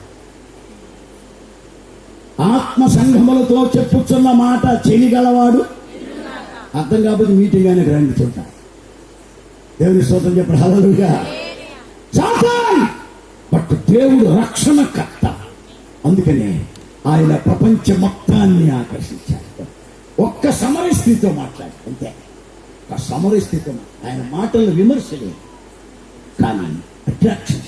అమ్మా నాకు నీళ్ళు ఇస్తావా అంటే బయటికి నేను చూసి డ్రెస్సులు బట్టి కనుక్కుంది. నువ్వు యూదుడు కదా, మీకు మాకు సాంగత్యం లేదు కదా, క్యాస్ట్ ఫీలింగ్ ఉంది కదా, మమ్మల్ని మీరు దగ్గరికి రానియరు కదా, మా బజారులో నడవరు, మీరు మమ్మల్ని రానియరు, నీళ్ళు ఎట్టగా ఉంటావు అంటే నువ్వు ఇస్తే మళ్ళీ తప్పికూడదు, నేను ఇస్తే నువ్వు తప్పిగా. షార్ట్లో చెప్తున్నా. అట్టయితే నేను ఇంత దూరం రాలేకపోతున్నా. ఏమంటే ఆయన లోపలికి దిగి ఆయన లోపల స్వర్గంతా బయట పెట్టాడు. నీకు 5 పెళ్లిట్లు ఉన్నారు, ఇప్పుడున్నవాడు నీకు వాడు. నువ్వు మెస్సయ్యావా అంటే అవునన్నాడంటే వెంటనే గ్రామంలోనికి వెళ్ళి సమరయ పట్టణం మొత్తాన్ని ప్రభు దగ్గర తీసుకొచ్చింది. హల్లెలూయా. అది ఆకర్షణ. రక్షించాడు తెలుసా? నేను ఎందుకు స్వస్థపరిచాడు తెలుసా? నీ ద్వారా నీ కుటుంబం మార్చబడాలి, నీ ద్వారా నీ బంధువులు మార్చబడాలి. ఈ పుత్రదాత వృక్షము నీవు ఆరాధిస్తున్నావు, ఆరాధిస్తున్న దేవుడు గొప్పవాడు. ఆయన మతం కాదు, ఆయన మార్గము. నీ బంధువులకు చెప్పు, రక్త సంబంధులకు చెప్పు, యేసు ప్రభు రక్షకుడిని బోధించి తీసుకురా మందిరానికి. ఆకర్షణ. 3 విషయాలు. 1 రక్షణ, కొత్త జన్మ. 2వది స్వస్థత. 3వది అట్రాక్షన్, ఆకర్షణ. పరిశుద్ధాత్మ అభిషేకం. పరిశుద్ధాత్మ అభిషేకం.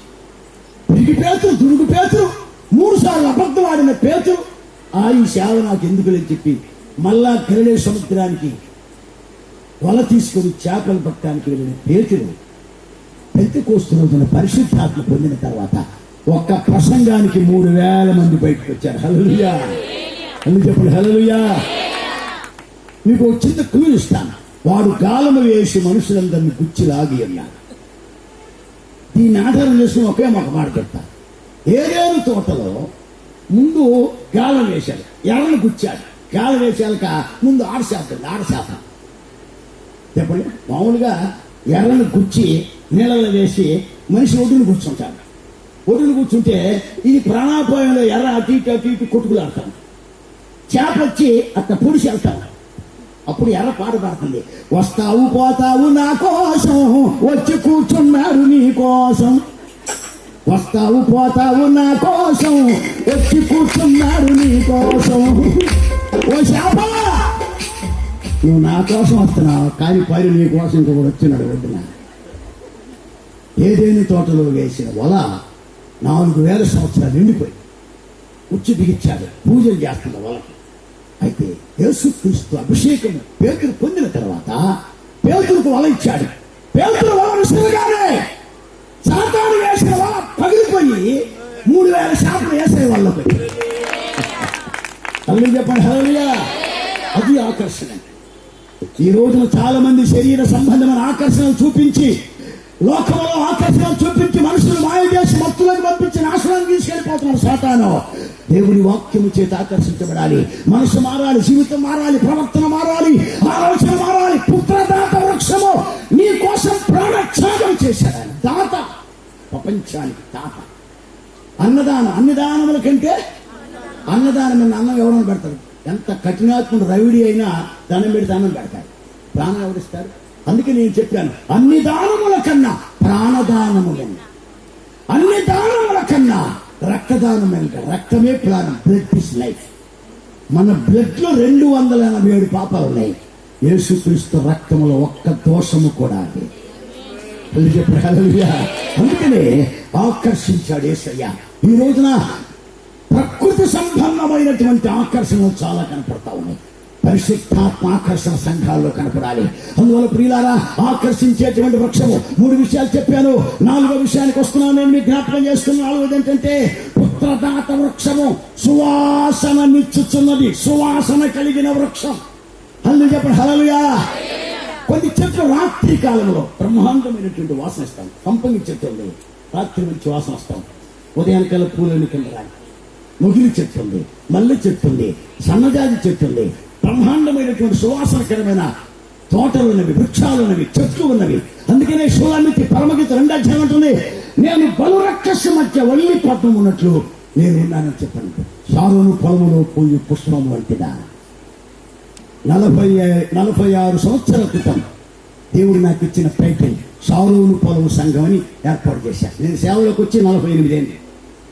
చూడండి ప్రియులారా, దేవుని ప్రేరేపణ చేత LSCI land of Sharon church of India 80లో స్థాపించి 86లో రిజిస్ట్రేషన్ చేశాను. 86లోనే నాకు ఇండియా మొత్తం లైసెన్స్ ఇచ్చారు గవర్నర్ ద్వారా, త్రూ గవర్నర్ మ్యారేజ్ లైసెన్స్. చాలా మంది, కొన్ని వందల మంది పాస్టర్స్కి అభిషేకం ఇచ్చాం, వేల మందికి బాప్తీసాలు ఇచ్చాం. దేవుని పరిచర్య చేయడానికి చాలా గొప్ప కృపనిచ్చాడు దేవుడు. హల్లెలూయా. ఎరుగకయే కనులైన వారి రథములను కలుసుకుంటుందని పరమగీతం ఒక మాట. ఇంకా ఎప్పుడైనా సరే చెప్తానికి చాలా మంది గనుల ప్రక్కన దేవుని వాక్యం చెప్పడానికి దేవుడు నాకు అవకాశం. హల్లెలూయా. దేవుని స్తోత్రం చెప్పండి. హల్లెలూయా. ఒక ఊరు ప్రసంగానికి పిలిచాను. నా పక్కన నేను లావుకున్నా, నేను సన్నగున్నా. పాస్టర్ గారు రెండు అంటున్నారు, ఆయన్ని నన్ను అట్లా. ఆయన అన్నట్టు నేను కాదు పాస్టర్, ఆయన. అయ్యా నువ్వు సన్నగా ఉండేది పిల్లోళ్ళగా ఉన్నావు, నువ్వు పిల్లవాళ్ళగా ఉన్నావు, పాస్టర్ కాదు అనుకున్నావు అయ్యారు. మంచిదే, సంతోషంగా. తర్వాత 85లో ఒక ఊరు వెళ్ళాను సువార్త చెప్పడానికి. నన్ను పిలిచిన వ్యక్తి ఇద్దరు భార్య భర్తలు బయటకు పిలిచారు. బయటకు పిలిచి గుంటూరు నుంచి పాస్టర్ని పిలిచా ఉన్నావు, ఎవడా వాడా పాస్టర్, ఆ పిల్లల్ని పిలిచి పాస్టర్ అంటున్నారేంది అని చెప్పంటే ఆయన నవ్వి, లేదన్నా వాక్యం మాట్లాడతాడు, కసేపు కూర్చొని వినండి అన్నారు. వాక్యం అంతా అయిపోయిన తర్వాత ఇద్దరు వచ్చి కాళ్ళ మీద పడ్డారు. ఆ రాత్రి అంతా ఉండి ఏడ్చి పొద్దునింటికి తీసుకెళ్ళారు. 2 రోజులు మీటింగ్ పెట్టారు. అంటే ఒక సన్నగా ఉండేవాడిని, ఇప్పుడు కొద్దిగా లావు వచ్చింది, మరీ అంత లావులేండి. దేవునికి స్తోత్రం చెప్పండి. హల్లెలూయా. ఆకర్షణ, యేసుక్రీస్తులో ఉన్న ఆకర్షణ గొప్పది. అందువలన సువాసన కావాలి మనకి. ఈ రోజు రాజకీయాల వాసన, కులం వాసన, మతం వాసన, శంతు వాసన, లోకంలో ఉన్న రాజకీయ వాసన సంఘాల్లో ఉన్నాయి. ఈనాడు సంఘాలు రాజకీయాలు, రౌడీజాలు, రైటింగ్లు, ఫైటింగ్లు, కోర్టులు, కొట్లాట్లు. నేను చెప్తున్నది ఏంటంటే, నా తక్కువ సర్వీస్ కాలంలో నేను గ్రహించింది ఏంటంటే, లోకంలో ఉన్న రాజకీయాల కంటే కూడా క్రైస్తవ సంఘాల్లో ఉన్న రాజకీయాలు చాలా ప్రమాదకరమైనవి. సంఘానికి రాజకీయాలు ఎందుకండి? ఎలక్షన్ సంఘానికి. నేను పాట రాశాను, రాజుని సంఘమండి రాజకీయాలొద్దండి, ప్రభు యేసుని సంఘమండి పార్టీలే వద్దండి. రాజుని సంఘమండి రాజకీయాలొద్దండి, ప్రభు యేసుని సంఘమండి పార్టీలే వద్దండి. యేసయ్య సంఘానికి ఎలక్షన్ను ఎందుకండి, ఏక మనసు ఉండి యేసయ్యను వేడండి. క్రైస్తవ సంఘము క్రీస్తు యేసు సంఘము, క్రీస్తు యేసు రక్తములో కడుగబడిన సంఘమందు క్రైస్తవ సంఘము, క్రీస్తు యేసు సంఘము. హల్లెలూయా. అల్లు చెప్పండి. హల్లెలూయా. సువాసన, సువాసన, సువాసన. ఒక మనిషి అవతల బజార్లో సుట్టగాలిస్తే యువతల బజార్కి వచ్చింది వాసన. చుట్టల వాసన, సిగరెట్ల వాసన, బీడీల వాసన, సారాయి వాసన, పాన్ పరక వాసన, తేనె గుట్క వాసన, మారు మనసు పొందిన ఆ వాసన లేదు. ప్రార్థన వాసన, విశ్వాస వాసన, పరిశుద్ధాత్మ వాసన, పాటల వాసన, ఉపవాస వాసన, పరిమళ వాసన. ఎందుకు చెప్పండి? పరమగీత మొదలైంటారు కదా, నీవు పూసుకును పరిమళ తైలము సువాసన కలిగినదే, నీ పేరు పోయబడిన పరిమళ తైలముతో. యేసు మరియమాతకి వెళ్తే మరి అత్తరు పుట్టి పగలగొట్టి యేసు పాదాలకు రాసినప్పుడు జరిగింది ఏంటంటే, ఆ ఇల్లంతా అత్తరు వాసన. ఇప్పుడు అంత పిత్తర వాసన ఇళ్లలో కూడా. అత్తరు వాసన కనపట్ల, మొత్తం పిత్తర. తండ్రి కొడుకుకు పిత్తరేస్తున్నాడు, కొడుకు తండ్రికి పిత్తరేస్తున్నాడు, కూతురు తల్లికి పిత్తరేస్తుంది. ఇట్లా పిత్తరలు వేసుకొని బతుకుతా ఉన్నారు. అత్తరు లేదు, ఇప్పుడు వాక్యం లేదు, ప్రార్థన లేదు, రక్షణ వాసన కావాలి. అందుకనే పరిమళ వాసన. నీవు పూసుకొను పరిమళ తైలము సువాసన కలది, నీ పేరు పోయబడిన పరిమళ తైలముతో. దీనికి అనుబంధమైన మాట పరమగీత 2వ అధ్యాయంలో మాట్లాడుతున్నాడు. దేశమంతటా పూలు పూసి ఉన్నది, పిట్టల కోలాహలము చేయు కాలం వచ్చును, అంజూరపు కాయలు పక్వమవుతున్నది, ద్రాక్ష చెట్లు పూత పట్టి సువాసన.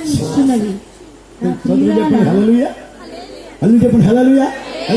ద్రాక్ష చెట్లు పూత పట్టి వాసననిచ్చుచున్నవి, చలికాలమే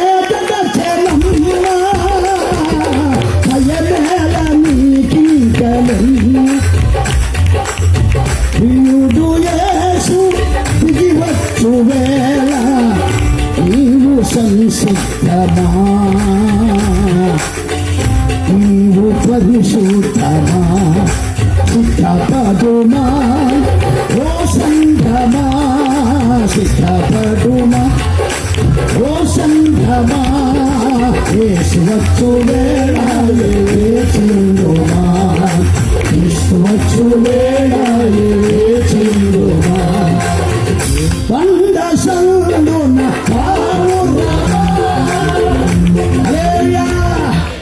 ద్రాక్ష చెట్లు పూతపట్టి సువాసన ఇచ్చినవి పిట్టలు కోలాహలము చేయు కాలము వచ్చాను.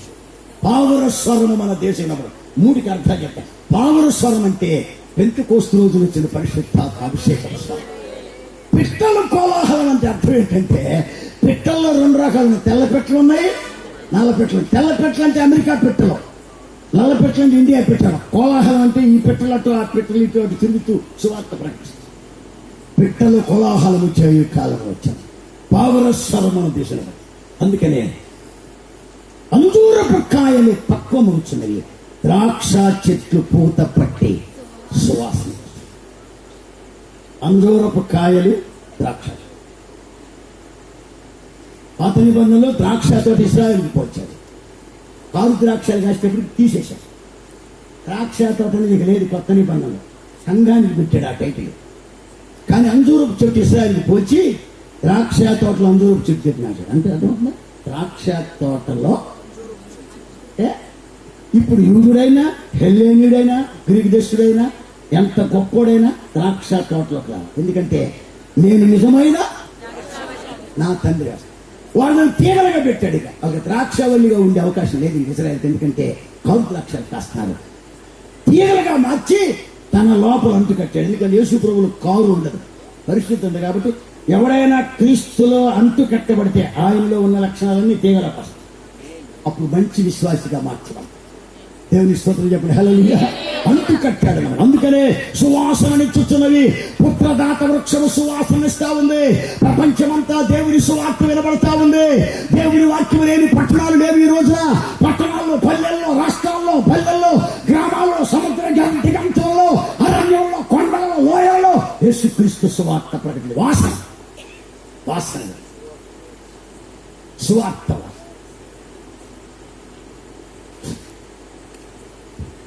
ఒకరోజు ఆడబిడ్డ కూరగాయలు తీసుకుని వదిన కాడికి వచ్చింది. వదిన ఏం చేస్తానంటే భోజనం చేస్తున్నాను. కొద్దిగా కూర వదిన అని అడిగిందంట. సాంతోడమ్మ అసలు కూర లేదని చెప్పి వదిన అన్న. అప్పుడు మదన అంటుంది, ఎందుకు వదిన నువ్వు తాలింపు పెట్టి అవతల బజారుకి వచ్చింది? నీ తాలింపు వాసన మా ఇంటికి వచ్చింది కాబట్టి అందుకే గిన్నె తీసుకుని వచ్చానంటే నీకు అబద్ధం ఆడటానికి కుదర తప్పించుకోలేకపోయింది. నువ్వు కూర వాసనే పక్క బజారుకి వెళ్తే యేసుక్రీస్తు పరిమళ వాసన ప్రపంచంలోకి వెళ్ళిపోయింది. హల్లెలూయా అని చెప్పండి. హల్లెలూయా. 4 రకాల వాసనలు ఉన్నాయి. ఇప్పుడు పరిమళ వాసన, సువాసన, గంధవర్గముల వాసన, 3 వాసనలు. ఇంకా 4 వాసనలు. కొరింథీయులకు రాసిన 2వ పత్రిక ఈ మాట చదవండి. కొరింథీయులకు రాసిన 2వ పత్రిక 2వ అధ్యాయము 14వ వచనం చదవండి. 14, 15, 16, 17 4 వచ్చిన 4 రకాల వాసనలు రాశారు. 14 మా ద్వారా ప్రతి స్థలమందును మా ద్వారా ప్రతి స్థలమందును క్రీస్తును గూర్చిన జ్ఞానము జ్ఞానము యొక్క సువాసనను కనపరచుచు. ఇదే వాసన జ్ఞానపు వాసన.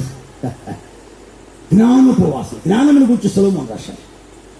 బంగారము గాని, వెండి గాని, రత్నము గాని, వజ్రము గాని, ఒడియుము గాని ప్రపంచంలో దానికి సాటిగా తోకలిగింది ఏది?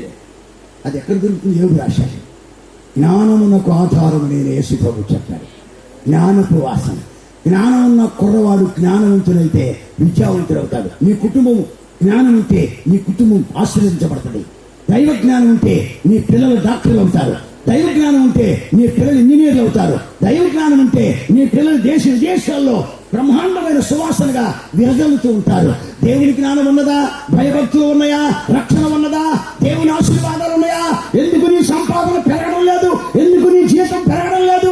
ఎందుకు నీ ఉద్యోగంలో నీకు అభివృద్ధి రావడం లేదు? ప్రమోషన్ రావడం లేదంటే లోక జ్ఞానం ఉంది కానీ దైవ జ్ఞానం, దెయ్యాల జ్ఞానం ఉంది. ఈ రోజులో దెయ్యాల జ్ఞానంతో ప్రపంచం అంతా విర్రవీగుతుంది.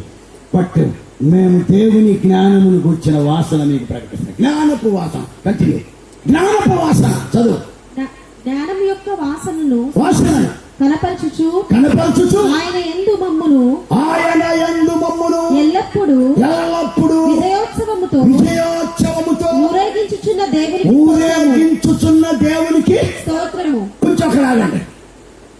విజయోత్సాహంతో జ్ఞానాన్నిచ్చి జ్ఞానము ద్వారా విజయోత్సాహంతో ఊరేగిస్తున్నట్టు దేవుడు తన భక్తుల్ని. అట్లా ఊరేగించబడినటువంటి వ్యక్తులు పాత నిబంధనలో మొద్దుకై ఉన్నారు, పాత నిబంధనలో షడ్రక మెషకు ఉన్నారు, పాత నిబంధనలో దానియేలు ఉన్నారు. దేవుడు వాళ్ళు ఊరేగించి ఈ రోజున మన ఇండియా దేశంలో ఎంతో మంది దేవుడు ఎన్నిక లేని వ్యక్తులను జ్ఞానము చేసి నింపి ఊరేగిస్తారా. హల్లెలూయా. నీ అంతటి నువ్వు ఊరేగావనుకో ఏ రోజులాగా అయిపోతావు. ఏ రోజు గర్వించాడు ఊరేగుతుంటే, అక్కడే పురుగులు కూడా చచ్చిపోయాడు. దేవుని చేత ఊరేగించబడాలంటే నీకు జ్ఞానోపవాసం కంటిన్యూ. జ్ఞానం ఊరేగించబడతా రక్షించబడి వారి పట్లను నశించు వారి పట్లను మేము దేవునికి క్రీస్తు సువాసన అయి ఉన్నాము. రెండవది క్రీస్తు సువాసన. హల్లెలూయా చెప్పండి. పుత్రదాత వృక్షములో జ్ఞానపు వాసన ఉన్నది, పుత్రదాత వృక్షములో క్రీస్తు వాసన. క్రీస్తు వాసన, క్రీస్తు వాసన. అందుకనే అపోస్తలుడైన పౌలు ఏదెన్సు పట్టణంలో సువార్త ప్రకటిస్తానని అన్నాడు కదా, ఆయన అందరికి జీవమును ఊపిరి అయి ఉన్నాడని రాశారు. పరమగీతంలో 8వ అధ్యాయంలో నీ శ్వాస వాసన జల్దర పల సువాసన అని 6వ అధ్యాయంలో రాశాడు. శ్వాస వాసన జల్దర పల సువాసన. ఒక చిన్న మాట చెప్తా. శ్వాస వాసన జల్దర ఫలం అంటే జల్దర వృక్షం క్రీస్తు వారి జీవపు వాసన. మనం గాలి పీల్చేటప్పుడు వదిలేటప్పుడు 2 అర్థాలని, శబ్దానికి 2 అర్థాలని. ఉచ్ఛ్వాస నిశ్వాస. గాలి పైకి పీల్చేటప్పుడు ఏ అనే శబ్దం వస్తుంది, గాలి కిందకు వదిలేటప్పుడు సు అనే శబ్దం వస్తుంది. 2 అక్షరాలు కలిపితే యేసు అవుతుంది. అంటే నీ నోటితో యేసు యేసు అని అనడానికి ఇష్టం రాకపోయినా నీ ముక్కులు 24 గంటలు 366 రోజులు యేసు యేసు అంటూ ఉంటుంది. అనేది సత్యం. సువాసన, జ్ఞానపు వాసన, క్రీస్తు వాసన. అది అర్థం. క్రీస్తు వాసన. నీవు పీల్చుకునే గాలి, నీవు వదిలే గాలి క్రీస్తు వాసన. క్రీస్తు యొక్క సువాసన ఉన్నాము. ఒకటి జ్ఞానపు వాసన, రెండవది క్రీస్తు వాసన. కంటిన్యూ. నశించు వారికి మరణార్థమైన మరణపు వాసనగాను, రక్షింపబడి వారికి జీవార్థమైన జీవపు వాసనగాను ఉన్నాము. ఇప్పుడు జీవపు వాసన చెప్తాను. రక్షణ వాసన, మరణపు వాసన లాస్ట్ పాయింట్. రక్షణ వాసన. నమ్మి బాప్తీసం పొందిన వాడు రక్షింపబడును, నమ్మని వారికి శిక్ష వేది. బాప్తీసం అంటే చాలా మంది ఆలోచన చేస్తూ ఉంటారు. బాప్తీసం అనేది అది ఒక రక్షణ ముద్ర. అది మతంలో దిగడానికి గోతిలో దిగడానికి కాదు. ఆ ముద్ర నీకు లేకపోతే మరి కొంతకాలం తర్వాత ఒక ముద్ర రాబోతున్నది 666 మీద. వాడి ముద్ర నీ మీద పట్టడానికి వీలు పడిందంటే ఇక నో ఎక్స్క్యూజ్ పెట్టాలి. అక్కడ క్షమాపణ లేదు. అగ్నిగుండానికి రిజర్వేషన్. ఇప్పుడు హైదరాబాద్కి టికెట్ రిజర్వేషన్ చేసుకున్నారు. బస్సు ఆపావు. ఏమంటే టికెట్ మా వాడు రిజర్వేషన్ చేసుకున్నాడు, వాడు ఏదో బలహీనత వచ్చింది, వాడు రాలేకపోయాడు, నేను వచ్చానంటే ఎక్కడికి బస్సు. ఇది కూడా అంతే. ఎవరికైతే ముద్ర పడద్దు గ్యారెంటీకి అగ్నిగుండానికి పోతాం. అగ్ని ఆరదు గంధమేనయ్యా మానవులకు అగ్ని గుండమేనయ్యా. గంధమేనయ్యా మానవులకు అగ్ని గుండమేనయ్యా. గండమేను యమగండము తప్పదు ఖండితముగా నరకాగ్ని గుండములు అందుకంత బహు నిండు దుఃఖము తండ్రి దైవమని ఉంది వేసి అందుకేది మన గుండె శాంతిగా ఉండకపోతే గండమేనయ్యా మానవులకు అగ్ని గుండమేనయ్యా. హల్లెలూయా అన్ని చెప్పుడు. హల్లెలూయా. రక్షణ వాసన. నమ్మి బాప్తీసం పొందొచ్చు. పుత్రదాత వృక్షములో ఉన్నటువంటిది రక్షణ వాసన. అది మనకు రక్షణ వాసన. ఇట్లాగే మన అయ్యగారు లాంటి ఆయన సభలు పెట్టాడంట. ఒక అమ్మాయి వెళ్ళింది, 3 రోజులు సభలు మారు మనసు పోయింది. లాస్ట్ రోజు బాప్తీసానికి రెడీ అయిపోయింది. వస్తూ ఆల్రెడీ బట్టలు తెచ్చుకో. మొత్తం 10 మంది నిలబడ్డారు. ఈ అమ్మాయి లాస్ట్ మెంబర్. నీళ్ళ దగ్గరికి వెళ్తున్నాను. ఈ అమ్మాయి వస్తా పక్కింటి అమ్మాయిని తీసుకొచ్చుకొని అమ్మడి పెట్టుకోండి. ఇది మెల్లగా జారుకొని ఇంటికి పోయింది. ఇంటికి పోయి ఏమో భర్తకి చెప్పింది. వాడు ఫుల్ వేసుకొని ఉన్నాడు ఇంట్లో. అన్నా నీ కొంప మునిగిందిరా అని చెప్పింది. ఏంటమ్మా అంటే, మా వదిన నీకు చెప్పకుండా బాప్తీసానికి పోయిందిరా. అంత పని చేసింది. అది రావాల కర్ర ఎరగానే సూరు పొంగు లాగి కుర్చీ వేసుకొని అంటున్నాడు కదా, ఇవాళ ఇంటికి రావాల కర్ర. మీరందరూ ఎరగాల. మీకు పని పెడతా. ఇవాళ ఇంటికి రావాల కర్ర. ఇక్కడ పెట్టి బాప్తిసాలు ఈ పాస్టర్ గారు ఒక్కొక్కరు దించి బాప్తిస్తుంది. ఈ అమ్మాయి పోయింది. వదిన మొన్నే ఫుల్లుగా తాగి వచ్చాడు, నువ్వు బాప్తిసం తీసుకున్న సంగతి తెలిసింది. పొంగు లాగి సూరు పొంగు కుర్చీ వేసుకొని వాకిట్లో కూర్చొని ఏమంటారు తెలుసా, ఇవాళ ఇంటికి రావాలా కర్రా. ఈ అమ్మాయికి డౌట్ వచ్చేసింది. అదేనమ్మా ఎవరు చెప్పారంటే నేను చెప్పాను.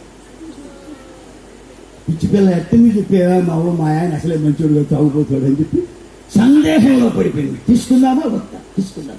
పోరాటం. ఒక దేవుని ఆత్మ చెప్తాను, నువ్వేం భయపడద్దు, నువ్వు రక్షణ తీసుకో. ఇది అనుకూల సమయం, ఇదే రక్షణ. లోపల ఇంకోడున్నాడు సైతాన్, మాయ్ బాప్తిసీయాలు కాకపోతే రేపు తీసుకో, పాసగాలు ఆడిపోతే ఏడా ఉంటాడు, అసలే మీ ఆయన మంచోడు కాదు. ఈ రెండు ఆలోచనలు ఫైటింగ్ చేస్తాయి. 9 మందికి ఇచ్చాడు ఈ అమ్మాయి. లాస్ట్ ఇంకెవరుంటే గబారెడ్డి. ఏమన్నా కానీ దేవుడే చూసుకున్నాక, ఏమైనా కానీ ఏ శక్తిలో చెయ్యి, ఏం చేస్తావో చెయ్యి. దూకింది. బాప్తిసం తీసుకుంది, బట్టలు మార్చుకుంది, సంచిలో పెట్టుకుని తడి బట్టలు, వైట్ డ్రెస్ వేసుకుంది, మెల్లగా పోతా ఉంది. అంత దూరం చూశాడు, అక్కడి నుంచే కాస్తున్నాడు, ఏయ్ రా ఇంటికి రా, ఇవాళ కర్రా. దగ్గరికి వెళ్ళి ఆయన చూసి నవ్వింది. పెద్దగా, ఏంటి నవ్వుతున్నావు, నా సంగతి నీకు బాగా తెలుసో లేదో, నవ్వుతున్నావేంటి, ఇవాళ కర్రా. ఇది దగ్గరికి వచ్చి నవ్వి, ఏమండి నేను ఒక మాట చెప్తున్నా, విను జాగ్రత్తగా. నేను ఎలాంటిదన్నా మీకు బాగా తెలుసు. ఇదిగో నేను చెప్పేది జాగ్రత్తగా విను. నేను మాట అంటే మాటే, ఆ మాట తప్పను. ఇదిగో గుర్తుపెట్టుకో, నేను ఎలాంటిదన్నా మొదటి నీకు తెలుసు. నేను చెప్పేది జాగ్రత్తగా విను. నేను నీకు చెప్పకుండా బాప్తిసం తీసుకోవటం నాది తప్పే, ఒప్పుకున్నా. అయితే జీవితంలో ఇంకెప్పుడు కూడా నీకు చెప్పకుండా బాప్తిసం తీసుకో. వీడన్నా అట్లా దానికి లేకపోతే కర్రా. బాప్తిసం ఒకసారి తీసుకునేదని, బాప్తిసం మళ్ళీ రెండోసారి తీసుకోవాల్సిన అవసరం లేని సంగతి వీడికి. బాప్తిసం విలువ తెలియని రక్షణ వాసన, యేసుక్రీస్తులో రక్షణ వాసన, పుత్రదాత వృక్షం రక్షణ. లాస్ట్ ఏంటంటే మరణపు వాసన. నమ్మని వానికి శిక్ష విధించడం, మరణపు వాసన. మరణానికి కావాలా, జీవము కావాలి. మరణంలోకి వెళ్తావా, జీవంలోకి వెళ్తావా. పుత్రదాత వృక్షం సువాసన. 5 విషయాలు చెప్తాను. పుత్రదాత వృక్షంలో ఉన్న 6వ అంశం చెప్తున్నా, గుర్తుపెట్టుకోవాలి. 6వ అంశం ఏంటంటే, ఈ చెట్టు చాలా ఎత్తుగా పెరిగింది, ఎత్తైన వృక్షము. హల్లెలూయా చెప్పండి, హల్లెలూయా. ఎత్తైనది అంటే అర్థం ఏంటంటే మహోన్నతుడని అర్థము. ఆయన సామాన్యుడు కాదు, మహోన్నతుడైన దేవుడు, గొప్పవాడు. హల్లెలూయా చెప్పండి, హల్లెలూయా. నేను చెప్పే ప్రతి మాటకి గొప్పవాడని చెప్పండి. యేసుక్రీస్తు మోసే కంటే, అహరోను కంటే, దేవాలయం కంటే, సొలొమోను కంటే, యోనా కంటే, బాప్తిస్మిచ్చి యోహాను కంటే, సమస్త దేవతల కంటే అంత ఎత్తునికి ఎవడలేదు. అందుకని 97 కీర్తన, మహోన్నతుని చాటున నివసించేవాడు, పుత్రదాత వృక్షం ఎత్తైన ఉన్నతమైన వాడు. ఆయన దావీదు అంటాడు, నా కోటయు, నా కొండయు, నా ఆశ్రయ దుర్గము. అరారాతు పర్వతం 17,000 అడుగులు అక్కడ నిలబెట్టాడు. మహోన్నతుడు సినాయి పర్వతం మీదకి వచ్చి మోషేతో మాట్లాడు. ఉన్నతమైనటువంటి పర్వత శిఖరాల మీద ఆయన ప్రత్యక్షమైనటువంటి సందర్భాలను. ఆయనకంటే గొప్పవాడు ఈ లోకంలో పుట్టలేదు. బట్టి యోహాను విషయం అంటాడు కదా, స్త్రీలు కనిన వారిలో యోహాను కంటే గొప్పవాడు పుట్టలేదని మీతో నిశ్చయముగా చెప్పుచున్నాను. కానీ అతని కంటే అల్పుడైన వాడు పరలోకములో అతని కంటే గొప్పవాడని. దాని అర్థం ఏంటి తెలుసా? యోహాను కంటే అల్పుడైన వాడు ప్రభు అయిన యేసు. అందుకే ప్రథమ స్థానం యేసయ్యకి దేవుడు ఇచ్చాడు. హల్లెలూయా. ఏంటి అల్పుడంటే, యోహానుకు పడుకోవడానికి, తినడానికి, ఉండటానికి అంతా లేదు. బట్ యేసయ్యకు సత్రములో స్థలము లేదని, పశువుల తొట్టులో పొరలేమని. పశువుల తొట్టులో పుట్టలేదు ఆయన. హిస్టారికల్గా మీరు చదవండి బైబిల్. బెత్లెహేము యొక్క బార్డర్లోకి వచ్చిన తర్వాత వాహనం మీద ఎక్కించుకొని వస్తున్నాడు, ఇంకెవరు లేరు. ఈయనే మంత్రశాంతనం చేశాడు యోసేపే. గుడ్డ కట్టుంటాడు, డెలివరీ అయిపోయింది. ఆ పుట్టి గుడ్డలతో చుట్టాడు, తీసుకొని సత్రములన్నీ తిరిగారు, స్థలం లేదు. ఒక పశువుల తొట్టిలో పరుండబెట్టుకోండి. యోహాను కంటే అల్పుడైన వారు పరలోకంలో గొప్పవారు. హల్లెలూయా. అందుకనే ఈ చెట్టుకు మించిన చెట్టుగా ప్రపంచంలో లేదు. బైబిల్ గ్రంథంలో 2 వృక్షాలు ఉన్నాయి, 2 రకాల వృక్షాలు గుర్తు చేస్తాడు. ఒక వృక్షము బబులోనులో కన్నా, అతడే నెబుకద్నెజర్. ఆ దర్శనంలో దానియేలు చెప్పాడు, అది నేల మట్టం వరకు. ఇంకొక వృక్షం ఉంది మత్తయి సువార్తలో, ఆవ కింద కూర మొక్కలన్నిటికంటే చిన్నదైనప్పటికీ అది మొలిచి పెద్దదై వృక్షమై, పాత తర్జుమాలో రాశాడు, ఆకాశ పక్షులకు నిలయముగా ఉంటుందని రాశాడు. ఆవగింజ క్రీస్తు వారికి సాదృశ్యం. ఆవగింజ విశ్వాసం వృక్షమైపోయింది. ఈ రోజున యేసు క్రీస్తు యొక్క విశ్వాసం ప్రపంచానికి వృక్షమైపోయింది. హల్లెలూయా. ఆ వృక్షం యొక్క నీడలో మనకు విశ్రాంతినిచ్చాడు. 7వ మాట, నీడనిచ్చే చెట్టు, నీడనిచ్చే వృక్షం. నీడలోనికి రావాలి. మహోన్నతుని చాటును నివసించేవాడే. వృక్షానికి ఉన్న 2 లక్షణాలు ఏంటంటే, ఒకటి ప్రపంచం అంతా వ్యాపిస్తుంది, రెండవది నీడనిస్తుంది. యేసు ప్రభువు మాట చెప్పాడు, పరలోకమందును భూమి మీదను నాకు చదువు. అంటే యేసు ప్రభు వృక్షం ప్రపంచం మొత్తం వ్యాపించింది. నేను 76లో మద్రాసు ట్రైనింగ్కి వెళ్ళాను. 78 వరకు ట్రైనింగ్ అయిపోయింది. డిప్లొమా ఆఫ్ థియాలజీ చేశాను నేను. తర్వాత 2012లో BTH రాశాను, డిస్టెన్స్ ఎడ్యుకేషన్. అంటే థీసిస్ రాశాను, ఫీజు కట్టాను, థీసిస్ రాశాను. BTH పూర్తి అయిపోయింది. తర్వాత BD రాశాను, దానికి కూడా డబ్బులు కట్టి థీసిస్ రాశాను. మెరిట్ సర్టిఫికేట్ ఇచ్చారు. తర్వాత డాక్టరేట్ DD రాశాను, PhD చేశాను. యోహాను సువార్త మీద వ్యాఖ్యానం రాయమని వాళ్ళే పుస్తకం ఇచ్చారు. అంటే వాళ్ళే ఇచ్చారు సబ్జెక్టు. నేను యోహాను సువార్త మీద వ్యాఖ్యానం రాశాను, పరమగీత మీద వ్యాఖ్యానం రాశాను, 133 కీర్తన మీద వ్యాఖ్యానం రాశాను. చూడండి ప్రియులారా, అప్పుడు దేవుని యొక్క సన్నిధి మనతో కొన్ని వృక్షం వ్యాపించింది. యేసుక్రీస్తులో ఉన్నటువంటి గొప్పతనము ప్రపంచంలో ఎక్కడా లేదు. ఈ రోజున యేసు ప్రభువులో ఉన్నటువంటి ఆ గొప్ప ఆశీర్వాదాలు మనకు, మన పిల్లలకు, పిల్ల తరమునకు వ్యాపిస్తామని నీడనిచ్చే చెట్టు. నేను మెడ్రాస్ అని పెట్టి పక్కకి వెళ్ళిపోయాను. మెడ్రాసులో అడయార్ అనే ఒక స్థలం ఉంది, అక్కడ పెద్ద మర్రి చెట్టు. నేను చదువుకుంటున్న రోజులు అక్కడికి వెళ్ళి చూస్తే అప్పుడు 5 కిలోమీటర్ల వెడల్పు ఉండేది. అడయారులో, చెన్నైలో అప్పుడు 5, ఇప్పుడు 10 ఉంటుంది. అది చెన్నైలో ఉన్న సంగతి కూడా చాలా మందికి తెలియదు. కానీ యేసుక్రీస్తు వృక్షం 7 ఖండాల్లోకి వ్యాపి, 7 ఖండాలు. హల్లెలూయా. పట్నంలోన, పల్లెల్లోన, పట్నంలోన, పల్లెల్లోన సాగిపోతుంది లేరా యేసయ్య వార్త, వెళ్ళిపోతుంది లేరా యేసయ్య వార్త, సాగిపోతుంది లేరా యేసయ్య వార్త, వెళ్ళిపోతుంది లేరా యేసయ్య వార్త. వ్యాపించేటువంటి వృక్షం, నీడనిచ్చే. 2 అయితే నీడనిస్తుంది, సర్వశక్తిని నీడ. పరమగీతం 1వ అధ్యాయం ఉంటుంది కదా, నా ప్రాణప్రియుడా నీ మందలను ఎచ్చట రేపెదవు, మధ్యాహ్న కాలమున ఎచ్చట నీడకు వాటిని తోలుదు. కనుక క్రైస్తవులు కాబట్టి అర్థం చేసుకోండి, నీడ, ఎండ అంటే మధ్యాహ్న కాలం, మధ్యాహ్న కాలం అంటే ఎండ అంటే 7 ఏళ్ల శ్రమల కాలానికి సాదృశ్యం. 7 సంవత్సరముల ప్రపంచానికి శ్రమలు వచ్చినప్పుడు అప్పుడు సంఘానికి నీడెక్కడ? ఆ నీడను గురించి రాస్తూ అంటాడు, అతను నన్ను విందుశాలకు తోడుకొని వెళ్ళాడు. విందుశాల అంటే కళ్యాణ మండపం. విందుశాల అంటే కళ్యాణ మండపం. ఉద్యానవనం అనే దాన్ని సంఘానికి సాదృశ్యం.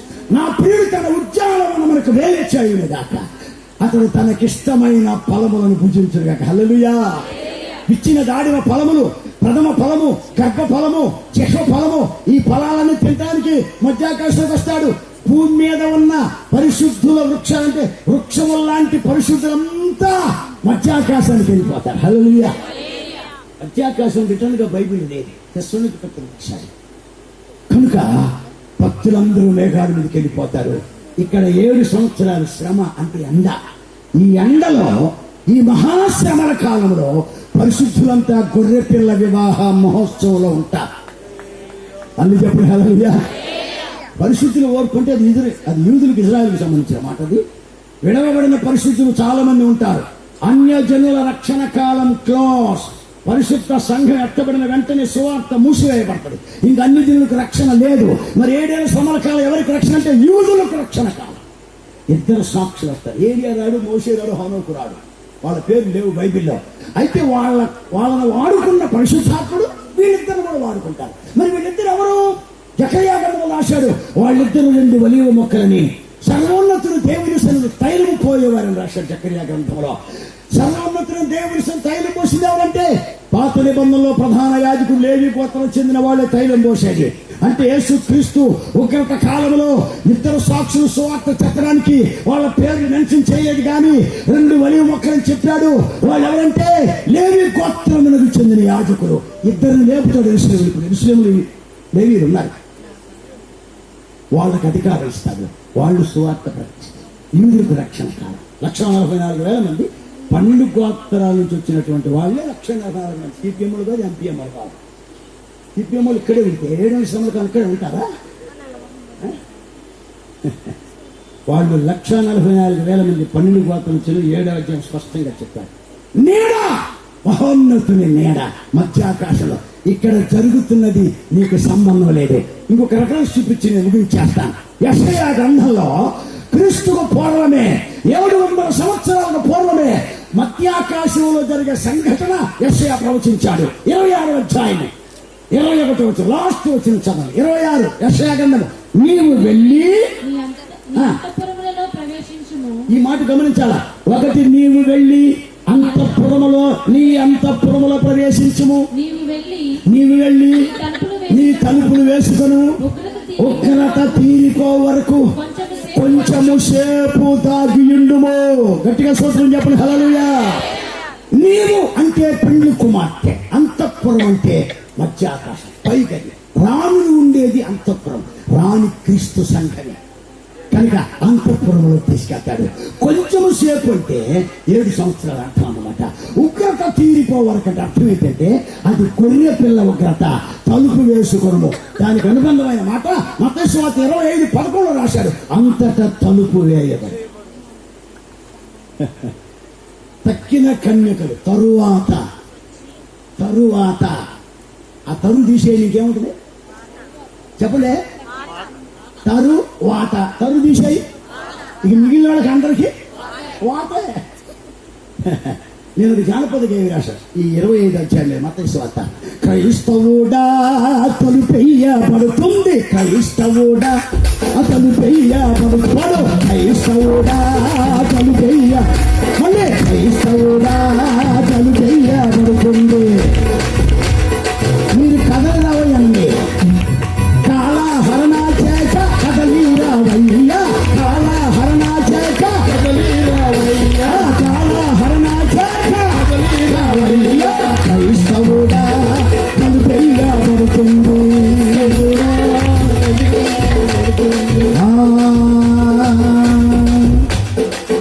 అయ్యరాక కొంచెం ఆలస్యమనగానే అయ్యరాక కొంచెం ఆలస్యమనగానే అయ్యరాక కొంచెం ఆలస్యమనగానే అయ్యరాక కొంచెం అయ్యరాక కొంచెం అడావుడి పడితేనో అయ్యారా నిల్లడు, అడావుడి పడితేనో అయ్యారా అడావుడి అయ్యారా ఓహో అడావుడి పడితేనో నిల్లడో, అడావుడి పడితేనో నిల్లడో. క్రైస్తవుడా తలుపెయ్యబడుతుంది,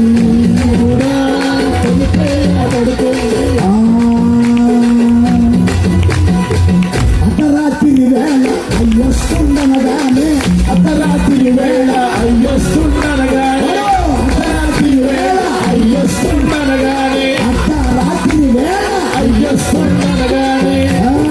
అడావుడి పడితేనో అయ్యారా నియ్యడు, అడావుడి పడితేనో అయ్యారా నియ్యడు, అడావుడి పడితేనో అయ్యారా నియ్యడు, అడావుడి పడితేనో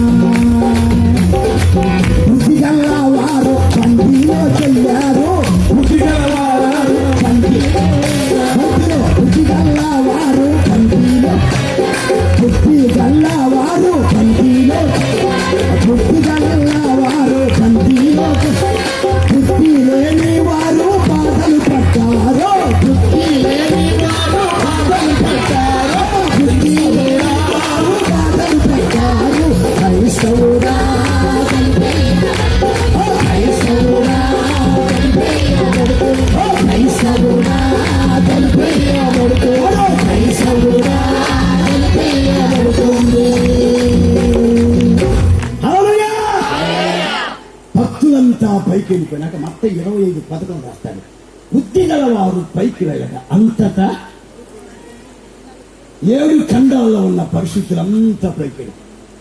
చూడండి, 7 ఖండాల్లో ఉన్న వాళ్ళు పైకి ఎత్తబడే వాళ్ళు అన్ని కులాలు ఉంటాయి, అన్ని వర్గాలు, అన్ని వర్గాల్లో మార్పు లేని వాళ్ళు ఉంటారు, మార్పు తినేవాళ్ళు, అన్ని వర్గాల వాళ్ళు ఉంటారు. There is no denomination. అక్కడ డినామినేషన్.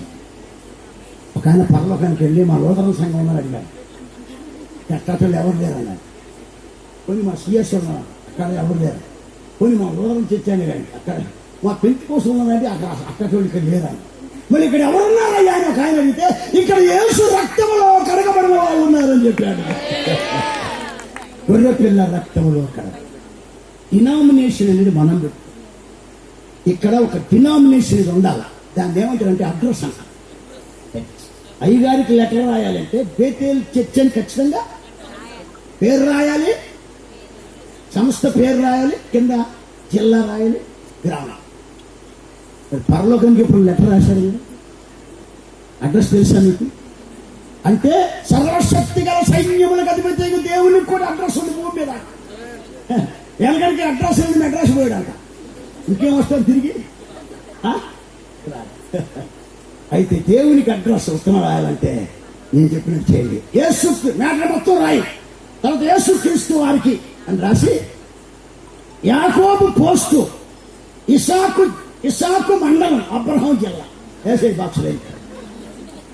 నేను అబ్రహాము దేవుడను, ఇసాకు దేవుడను. భూమి మీద నేను వాళ్ళ దేవుడు అని చెప్పాడు కానీ నా పేరు యెహోవా అని చెప్పాడు. అందుకని మోషే అన్నాడు నీ పేరు అడిగితే ఏం చెప్పాలంటే అప్పుడు చెప్పాడు, నన్ను నా పేరు ఎంతో కూడా చెప్పలేదు. నేను అబ్రహాము దేవుని ఇస్తావుని యాకోబుని చెప్పుకుంటూ వచ్చాను మోజేసు. ఇప్పుడు నేను నా ఒరిజినల్ పేరు చెప్తున్నాను, నేను యెహోవాను పేరు కలిగిన వాడిని, ఉన్నవాడను.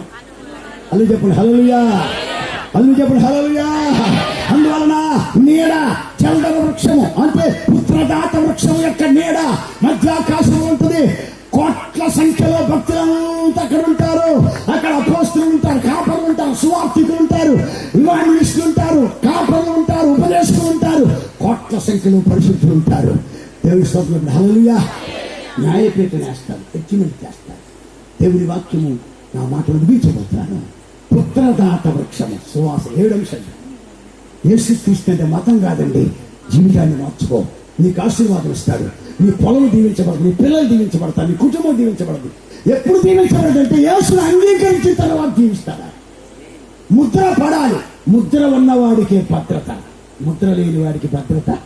ప్రభు త్వరగా వస్తున్నాడు కాబట్టి యేసు రాకముందే, నీ ప్రాణం పోకముందే ఈ సువార్త సభ 2వ రాత్రిలో ఒకడు ఇంకా ఎవరైనా దిగడిపోతే రక్షణ పొందకుండా నిర్లక్ష్యంగా వాయిదా వేస్తూ ఉంటే ఈ రాత్రికి తీర్మానం చేసుకో. ఈ సభల ముఖాంతరంలో చివరిలో రక్షణ పొందడానికి అయ్యగారిని సంప్రదించు. ఈ రాత్రి వర్తమానం ఇచ్చిన నీవు పుత్రదాత వృక్షము సువాసన ఇచ్చు. ఇంకా 2 సెక్షన్ల కింద టైం లేదు.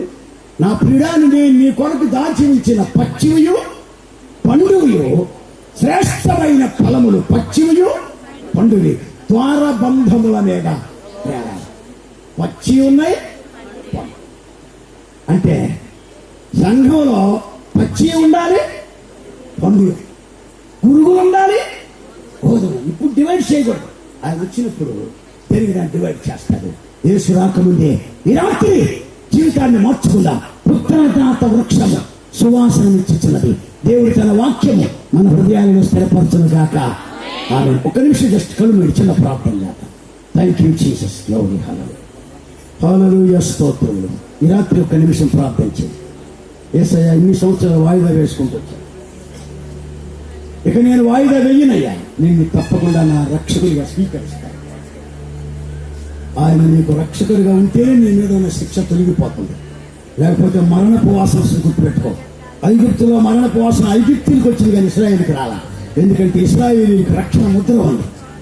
ఎరికో పట్టణంలో ప్రజలందరికీ నాశనమైనటువంటి జీవితం వచ్చింది. ఒక్క రహాబుకు మాత్రమే ముద్ర ఉంది కాబట్టి ఆమెకు రక్షణ వచ్చింది. దేవుని వాక్యం గమనిస్తున్నావా?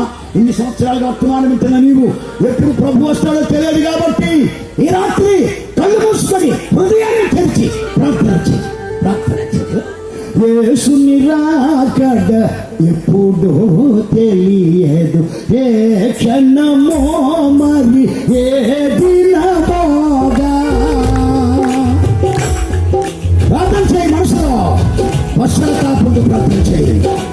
యేసుని రాకడ ఎప్పుడో తెలియదు ఏ క్షణమో మరి ఏ దినమోగా. యేసుని నమ్మి రక్షణ పొందిన ఏ శిక్షావిధి లేదిక నీకు. కాలము లేదిక ప్రియుడా, కృపకాలము ముగియును ప్రియుడా. కాలమపాయనిదే ప్రభురా కదా కాలనిదే.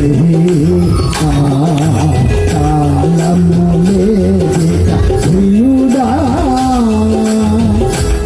ఈ రాత్రి వేళ మనసులో తీర్మానం వచ్చింది. మహిమ గల తండ్రి, వాక్యం హృదయాల్లో స్థిరపరచు. సభలు చివరి వరకు మహిమార్పులుగా జరిగించు. ఈ దవసమైన వారిని బలపరిచి చూపించు. యేసు శక్తి గల నామంలో ప్రార్థించి వేడుకొంచున్నాను తండ్రి. ఆమేన్.